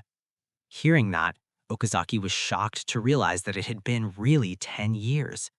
Saku continued, explaining that he had pretended to stay unconscious while his body slowly reformed. Now, after all that time, he had finally killed the people who had been experimenting on them. After saying that, Saku told him that he was leaving and asked what Okazaki planned to do. Okazaki immediately thanked Saku for helping him. He said that he had heard Yuki's voice calling to him and that he had to save him. Saku agreed and said that he had heard Yuki's voice as well, even from very far away. Okazaki quickly looked at him and asked if he had really heard it as well. Saku nodded and explained that only people like them could hear that kind of voice. As Saku said that they needed to leave right away, Okazaki suddenly stopped him and told him to wait. He asked about Nora. Okazaki said that Nora should be there too because all this time he had always been able to hear her voice nearby. At that very moment, Okazaki heard Nora's voice calling to him once again. The instant he heard it, he immediately called out Nora's name. Saku commented that Nora's voice was much quieter, almost like a whisper, but agreed that she was somewhere close. Okazaki immediately told Saku that they had to take Nora with them. Saku agreed and said that they did not have any time to waste. Without wasting another second, the two of them began running through the hallway. As they followed the sound of Nora, they eventually arrived at a cold storage room. Inside, shelf after shelf was lined with jars, and inside every single jar was a piece of a human body. The moment Saku saw the room, he quietly commented that they had taken Nora apart. Hearing that, Okazaki quickly looked at him and asked what he meant. Before Saku could answer, Okazaki suddenly heard Nora's voice again, continuing to call to him. Following the sound, Okazaki slowly turned his head toward one of the jars. Inside was a human brain, and it was still calling to him. Okazaki stared at it in horror, while Saku quietly said that it was Nora. He explained that Nora's consciousness was still inside that brain, and that even in that condition, she simply could not die. Okazaki couldn't believe it. Through tears, he said that all this time he'd been able to hear Nora's voice. The only reason he had managed to keep himself from completely falling apart was because Nora had always been calling to him. As Okazaki asked Nora why she had continued calling him for all those 10 years, he finally broke down. He collapsed to his knees and began crying. But Saku told him that they had to leave as quickly as possible. Hearing that, Okazaki asked if there was any way to bring Nora back to normal. Saku answered that it took him 10 years to regenerate from only his head, so he can only imagine how long it would take someone to regenerate from just a brain. Even so, he was certain that someday Nora would return to normal, because, as Saku said, people like them could not die. Hearing that, Okazaki gently picked up the jar containing Nora's brain. While crying, he apologized to her for not being able to save her, and finally, he promised that from now on, he would be the one protecting her. A few moments later, they began running in order to escape the facility. As they ran through the hallway, Okazaki looked around at all the people lying dead on the ground and asked Saku who they were and why they had done all of this to them. Saku explained that it was because people like them were rare creatures. Whenever normal humans found them, they wanted to capture them and keep them locked away. They would cut them open, mess with what was inside them, and try to learn the secret behind what they were. He added that he did not know what kind of organization those people belonged to. However, for ages, there had always been humans trying to capture people like them in all kinds of ways. Saku also said that he himself had been captured many times before, and every single time he had escaped, only to be caught again, over and over. Hearing that, Okazaki asked Saku how long he had been alive. Saku answered that he had forgotten. He said that he could no longer even remember much about the time when he had still been human. Even so, there was still one thing he remembered clearly.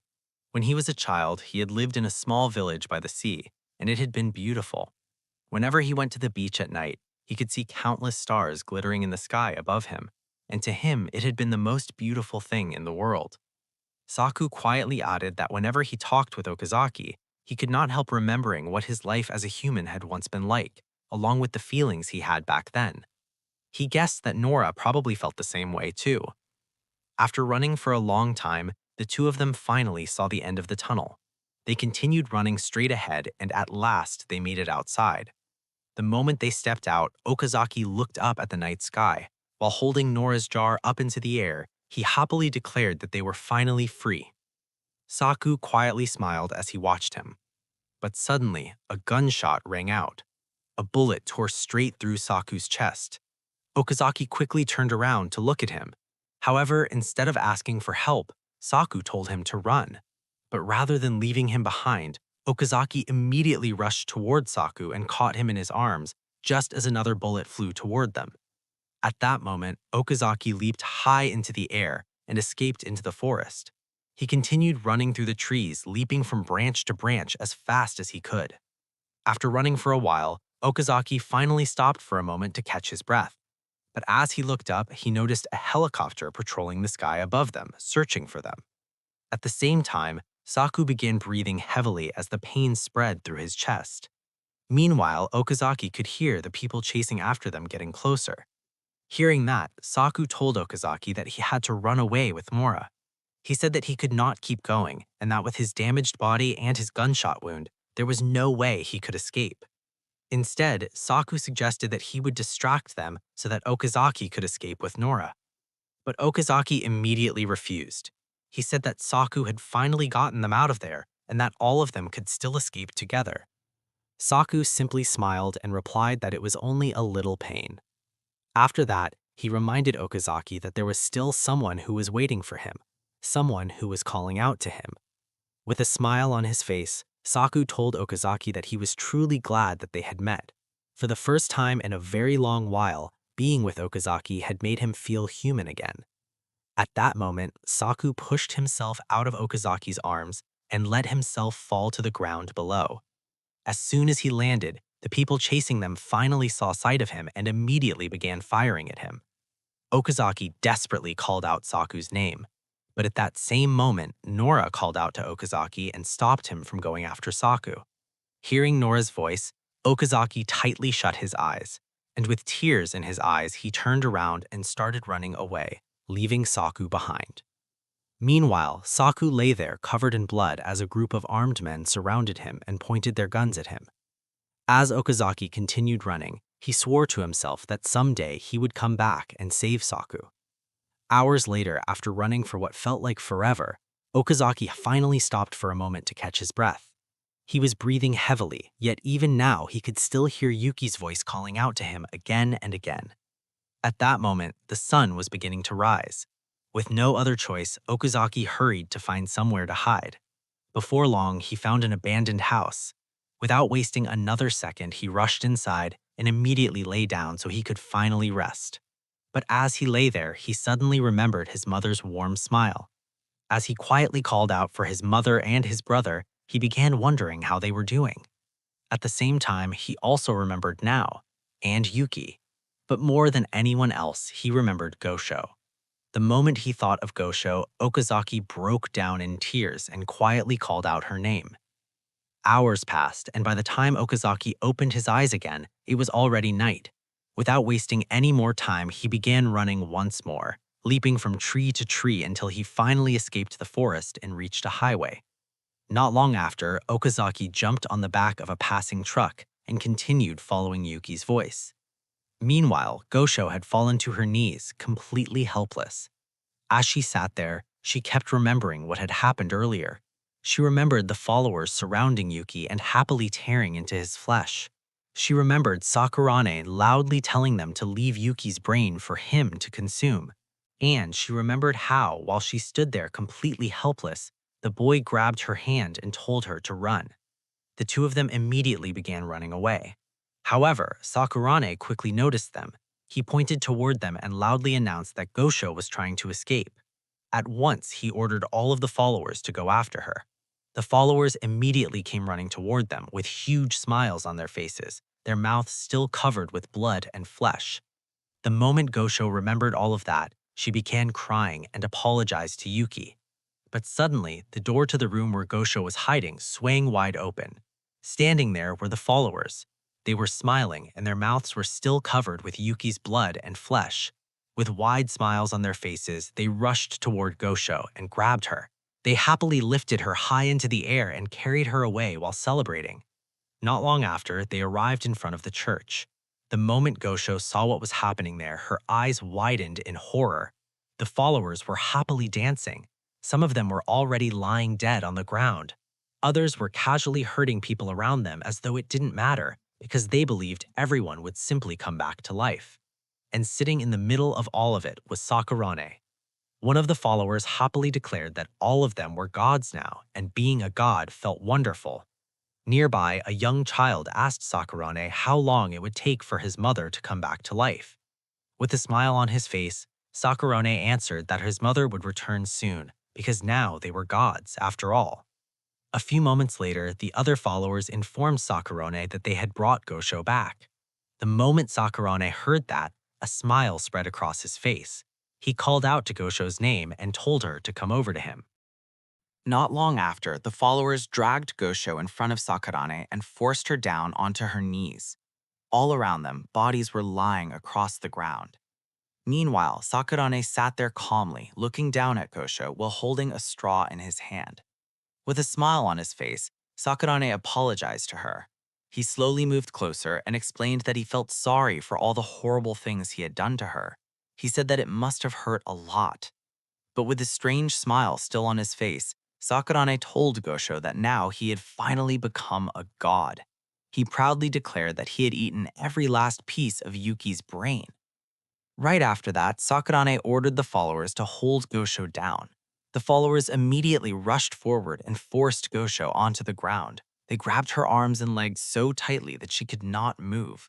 While they pinned her down, Sakurane slowly approached her and removed her clothes. After that, he pulled out his knife. Gosho could only stare in horror as Sakurane slowly cut into the middle of her chest, right between her breasts. At that moment, Gosho screamed in pain. Blood immediately began pouring from the wound. Sakurane pushed the straw into it and began drinking directly from her blood. But after only a few moments, Sakurane suddenly started coughing violently. The followers stared at him in confusion. Meanwhile, Sakurane began asking himself over and over why.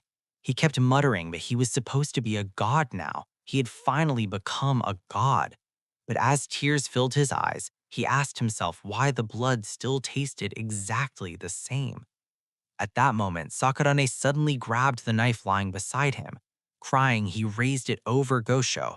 As he prepared to kill her, Gosho clenched her teeth and shut her eyes. And with her eyes closed, she quietly called out Okazaki's name. When Gosho slowly opened her eyes again, Okazaki was right in front of her. He had stopped Sakurane before he could stab her. The moment Gosho saw him, she finally felt a brief moment of relief and immediately called out his name. Okazaki turned toward her while Gosho kept repeating his name again and again. As tears ran down her face, she told him that she had wanted to see him so badly. Meanwhile, Sakurane stared at Okazaki in shock. He had not expected him to suddenly appear. Almost immediately, Sakurane pulled back his knife and attacked him, but Okazaki easily dodged it. Even so, Sakurane desperately rushed after him and managed to pin him to the ground. With a smile on his face, Sakurane asked if he was really Okazaki. He explained that Yuki had never stopped talking about him.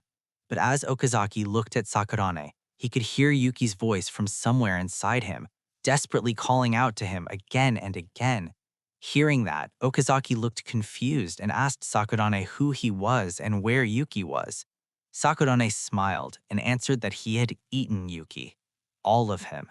He said that they had not left behind a single piece of flesh and that he had even eaten Yuki's brain. After that, Sakurane admitted that he had kept begging Yuki to bite him and make him the same as him, but Yuki never did. So in the end, they had no choice but to eat him. And now, according to Sakurane, they had finally become gods. After saying that, Sakurane looked at Okazaki and asked if they had really done it. He asked if they had truly become gods. Then, with tears in his eyes, he admitted that something still felt wrong. No matter what he did, he still could not drink blood. The moment Okazaki heard that, he kicked Sakurane as hard as he could. Gosho watched as Sakurane was sent crashing onto the ground. Slowly, Okazaki stood back up. An angry expression covered his face. He demanded to know why Sakurane had put all of them through this. All they had ever wanted was to live a normal life. But Sakurane only smiled. He looked at Okazaki and asked what he was supposed to do if he wanted to become the same kind of god as him. Suddenly, Sakurane grabbed the knife again and began attacking the people around him, one after another. As he did, he happily kept asking Okazaki what he needed to do in order to become a god. The moment Okazaki saw that, he immediately shouted at Sakurane to stop. He rushed forward and slammed Sakurane onto the ground. While holding him down, Okazaki breathed heavily as he struggled to stop himself from biting him. Meanwhile, Sakurane looked up at him and begged him to sink his fangs into his neck and make him the same as him. He begged Okazaki to save him. But when Okazaki looked down at Sakurane, he could not help but seeing Yuki's face inside him. In that moment, Yuki quietly apologized to Okazaki. He said that he had always wanted to apologize. Okazaki immediately replied that he should be the one apologizing instead. But Yuki begged Okazaki to kill Sakurane. He asked Okazaki to do what he himself never could. Meanwhile, Sakurane waited desperately for Okazaki to sink his fangs into his neck. As tears rolled down his face, Okazaki said that he was a vampire. His mouth opened wide. Then, through tears, he said he would do it. At that moment, Okazaki bit deeply into Sakurane's neck. Everyone around them fell silent and simply watched. As Okazaki drank Sakurane's blood, Sakurane finally saw the image of Nora standing behind him. The moment Sakurane saw her, he slowly raised his hand toward her. He said that Nora had finally come for him. He said that he had been waiting for her so long. Then, while crying, he whispered that Nora had not changed at all. She was still beautiful. But before he could say anything else, Okazaki bit even deeper into his neck. As tears ran down his face, Sakurane quietly told himself that he had finally done it, that he had finally become a vampire. But suddenly, Okazaki raised his head, and with his teeth, he tore Sakurane's throat completely open. Gosho silently watched everything. She could only stare at Okazaki, whose mouth was now covered in blood. As blood poured uncontrollably from Sakurane's neck, the image of Yuki suddenly appeared in front of Okazaki. The moment Okazaki saw him, he immediately called out Yuki's name. With a gentle smile on his face, Yuki thanked Okazaki for killing Sakurane. As Yuki's image slowly began to fade away, he told Okazaki that now, at last, he could finally die and rest in peace. Okazaki desperately reached his hand toward him, but Yuki simply smiled and said goodbye. And with that, he slowly disappeared into the night sky. Meanwhile, the followers began gathering around Sakurane's body. They kept calling out to him, begging him to come back to life. They insisted that he had become a god. But while the followers surrounded Sakurane, Gosho remained sitting there silently. Okazaki slowly walked over to her and looked at her. For a moment, the two of them simply looked into each other's eyes. Then, Gosho suddenly rushed toward him and tightly hugged him. As she held on to Okazaki, she finally felt relieved. For the first time in a long time, she felt safe. Quietly, Gosho commented that Okazaki felt warm. Then, while crying, she closed her eyes and lost consciousness. While Gosho was unconscious, she found herself back in the same place where she and Okazaki used to eat lunch together. As she sat there quietly staring up at the sky, she suddenly heard someone call her name. When she turned around, she saw that it was Okazaki, holding out the same canned coffee she had asked him to buy for her a long time ago. Gosho gently thanked him as she carefully took it, and the two of them sat there in silence, drinking their coffee together. After a while, Gosho looked at Okazaki and asked him where he had gone. Okazaki answered that he did not know. He explained that they had taken him away and locked him up for a very long time, but somehow he had managed to make it out. As Gosho softly called Okazaki's name, she looked at him and asked if they could go home together. However, Okazaki gently answered no. He told her that he could not go back. When Gosho asked him why, Okazaki looked at her and quietly explained that he could no longer return together with her because there were still people waiting for her. The two of them stared silently at each other before Okazaki slowly stood up and told Gosho that he had to go. When Gosho asked him where he was going, Okazaki answered that he was going to a place where he needed to be. But Gosho gently tugged on the back of his clothes and told him that he did not need to be anywhere. Gosho begged him to listen to her. She told him that she would gladly let him drink her blood and pleaded with him to stay, saying that it was not fair and that she wanted more time with him. However, Okazaki gently told her that she was the one who once said that whenever her mind was all jumbled up, she should just keep looking at the sky. Okazaki said that whenever he looked at the sky, he always thought about her.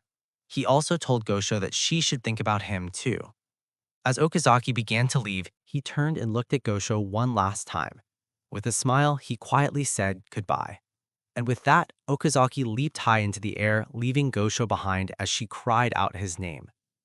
Meanwhile, while she was still crying, Gosho began hearing someone calling out to her. As she slowly opened her eyes, she saw that it was the young boy asking if she was finally awake. Still crying and confused, Gosho looked beside her and saw that Shuzo was lying in the bed next to her. The moment she saw Shuzo, she looked relieved and immediately tried to get up, but she became confused when she realized that she was in a hospital. As Gosho asked why she was there, Shuzo told her that it was because Okazaki had helped them. Shuzo explained that after he regained consciousness, he had gone looking for her, but along the way he found the young boy lying on the ground while muttering Gosho's name. At that moment, just as Shuzo tried to help the boy, Okazaki suddenly appeared, carrying Gosho in his arms. Shuzo explained that Okazaki had taken all of them to the hospital. When Gosho asked where Okazaki was and where he had gone, Shuzo answered that he did not know. He said that after they arrived at the hospital, Okazaki had simply disappeared. After that, Gosho asked what had happened to everyone else. The young boy quietly explained that they were all dead, along with Sakurane. He said that it was all over the news and that they were calling it a mass suicide. Lowering his head, the boy said that he guessed he was all alone now. But Gosho gently told him that he was not alone. She said that he had rescued her and that now it was her turn to rescue him. As Gosho gently looked at the boy, Shuzo softly called her name and asked if they could go home together. And with relief, Gosho agreed. 5 years later, Okazaki's mother ordered a cake, saying that today was Okazaki's birthday. Later that night, inside their house, Okazaki's parents began singing happy birthday to him. And even though Okazaki was no longer there, they still celebrated his birthday every single year. By now, his brother already had a family of his own, and he even had a daughter. But even so, his brother had never forgotten Okazaki's birthday either. Later that night, while Okazaki's mother was peacefully asleep, someone quietly entered the house and stood there looking at her. When she finally woke up, she looked around in confusion and softly called out Okazaki's name. She slowly made her way toward the table where they had celebrated Okazaki's birthday earlier that night. There, on the table, she saw that one of the pieces of cake had a bite taken out of it. Beside it was a note thanking them and telling them to take care. The moment she saw it, Okazaki's mother rushed outside and opened the door. As she stood there looking up at the sky while holding the note in her hand, she began to cry as she quietly wished Okazaki a happy birthday. Meanwhile, one day, while Shuzo anxiously waited outside the delivery room, the young boy from years ago arrived together with Gosho's mother. The boy was now attending school, and as soon as he arrived, he immediately asked if the baby was out yet. Shuzo answered that it was almost time and it should happen any minute now. As Shuzo thanked Gosho's mother for coming, he called the young boy by his name, Kiyoshi. At that moment, a midwife stepped out of the delivery room and told Shuzo to come inside. Inside the room, Gosho was struggling as she gave birth. As she tried her best, Shuzo finally stood by her side, encouraging her and giving her strength by telling her that she could do it.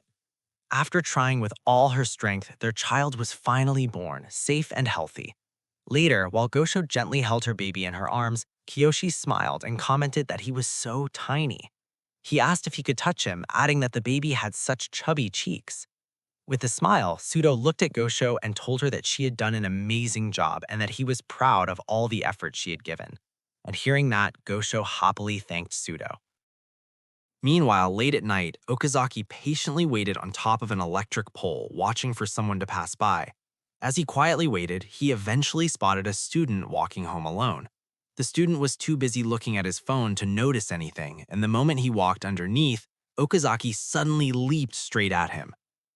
A moment later, Okazaki had carefully captured the student. He tied his hands and feet, covering both his eyes and mouth. Okazaki leaned close and whispered to him, telling him not to move. After that, Okazaki took out a cutter and carefully sliced the student's wrist. As blood slowly began flowing from the wound, Okazaki searched through his bag and pulled out a cup, using it to catch the blood dripping from the student's wrist. Okazaki began drinking it, slowly gulping down a little at a time. Once he was done, he reached back into his bag and called for Nora. Okazaki carefully fed Nora a few small drops of blood. And after all those years, Nora had slowly begun to regenerate. By now, only her eyes and mouth had returned. A short while later, Okazaki untied the student and let him go. Afterward, Okazaki lowered his head, apologizing to the student and thanking him. And with that, he leaped high into the air and disappeared into the night. As even more years passed, Gosho and Sudo's son was finally old enough to walk on his own. Meanwhile, it was Okazaki's father's 60th birthday, and the whole family was living happily together with his wife and grandchild. At the same time, Kiyoshi had grown older as well, and he was now working to make a living. Meanwhile, Saku had finally fully regenerated, and at last, he escaped from the facility where they had been imprisoned for so many years. By then, Gosho's son had started attending school, and as the years went by, he eventually grew up, going from high school to college. At the same time, Gosho herself continued to grow older as well. Many more years later, Okazaki's mother peacefully passed away from old age. As Okazaki's brother cried beside her, he gently told his mother that she was finally together with their father again. He also asked her to keep watching over them and over Okazaki in heaven. After that, even more years passed. By now, Gosho had grown old and was lying in a hospital bed. As she rested there, a nurse entered the room and told her that it was time to take her temperature. The nurse added that Gosho had done a great job finishing her meal and also asked her how she was feeling. With a smile, Gosho answered that she felt pretty great today. The nurse smiled back and said that was wonderful, adding that Gosho looked pretty good too. The nurse then noticed an origami figure sitting on the table beside her bed and asked where it had come from. As Gosho looked at the origami, she smiled and said that her grandchild had given it to her yesterday. As Gosho slowly reached for the origami with her trembling old hands, she quietly said that she could not be happier. Later, after the nurse had finally left, Gosho continued staring out at the sky through the window. But suddenly, her eyes widened when she noticed something outside. Standing on top of the pine tree outside the window was Okazaki. The moment she saw him, Gosho smiled happily and said that he had finally come to see her. Raising her trembling hand, she waved at Okazaki and told her that she had not seen him in a long time. Okazaki smiled back at her. He gently waved back one last time before leaping high into the air and disappearing into. Then, the story of Nora, back when she was still human, finally began to unfold. Before becoming a vampire, Nora had lived hundreds of years ago in a small village deep in the mountains of Japan. Back then, she lived peacefully with her parents. During those days, she spent all of her time with a boy, running through the village and playing together. The boy looked exactly like Okazaki, and little by little, the two of them grew closer and eventually fell in love. However, the village had an old tradition. They believed that a god, now known as a vampire, lived in a cave near the village, and to keep everyone safe, one person had to be offered as a sacrifice. Then, one day, Nora was chosen by lot to become that sacrifice. That night, Nora overheard her parents talking about the pact and discussing how she had been chosen. Even though she was heartbroken, she still forced herself to smile so her parents would not worry. Then, later that same night, the boy who looked exactly like Okazaki came to see her. But neither of them said a word. They simply looked at each other. As Nora slowly began to cry, the boy stepped closer and the two of them held each other tightly. Then, early the next morning, Nora made her way deeper into the mountains until she finally reached the very top. There, she found the sacred cave where the vampire was said to live. Nora slowly stepped inside and saw a lonely-looking man with empty eyes. At that moment, the man suddenly rushed toward her and bit into her neck as he drank her blood. But instead of dying like all the sacrifices before her, Nora eventually woke up and realized that she had become a vampire herself. Then, after regaining her strength, Nora returned to the village where she had once lived. However, the moment the villagers saw her, they immediately pushed her away. Because of that, Nora was forced to leave behind her family, the boy she loved, and the ordinary life she had always wanted. Then, after hundreds of years of loneliness, Nora finally met Okazaki, and after biting him, she saw someone who reminded her of the boy she had loved long ago. That was why she became so attached to Okazaki. Even after all those years, Nora had never been able to let go of the life that had been taken from her. Then, as Nora looked at Okazaki, Nora quietly asked him if he wanted to become like her. Finally, Okazaki woke up and saw Nora sitting beside him. Her body had completely regenerated. Nora looked at Okazaki and softly asked him if he was finally awake. Okazaki gently looked back at her and told her that he had dreamed about her. But Nora simply smiled. And as Nora smiled at him, Okazaki smiled back. Then Nora looked outside the cave and quietly told him to look, saying that it was already night. As Okazaki slowly stood up, he agreed and said that they had better get going. Then, while holding each other's hands, Nora and Okazaki walked out of the cave. At that moment, the two of them finally accepted that they could never return to a normal life. But even so, they were no longer alone. Behind them, all the people they had lost almost seemed like memories quietly watching them move forward. And at that moment, it felt like Okazaki would never forget any of them. For one last time, his friends, his brother, and everyone he loved smiled at him. And among them, he also saw Gosho smiling at him one final time. Then, Nora and Okazaki looked at each other and began wandering through a world that seemed completely empty and lifeless. There were no signs of any other people anymore, making it seem as though humanity had disappeared or that an incredibly long time had already passed.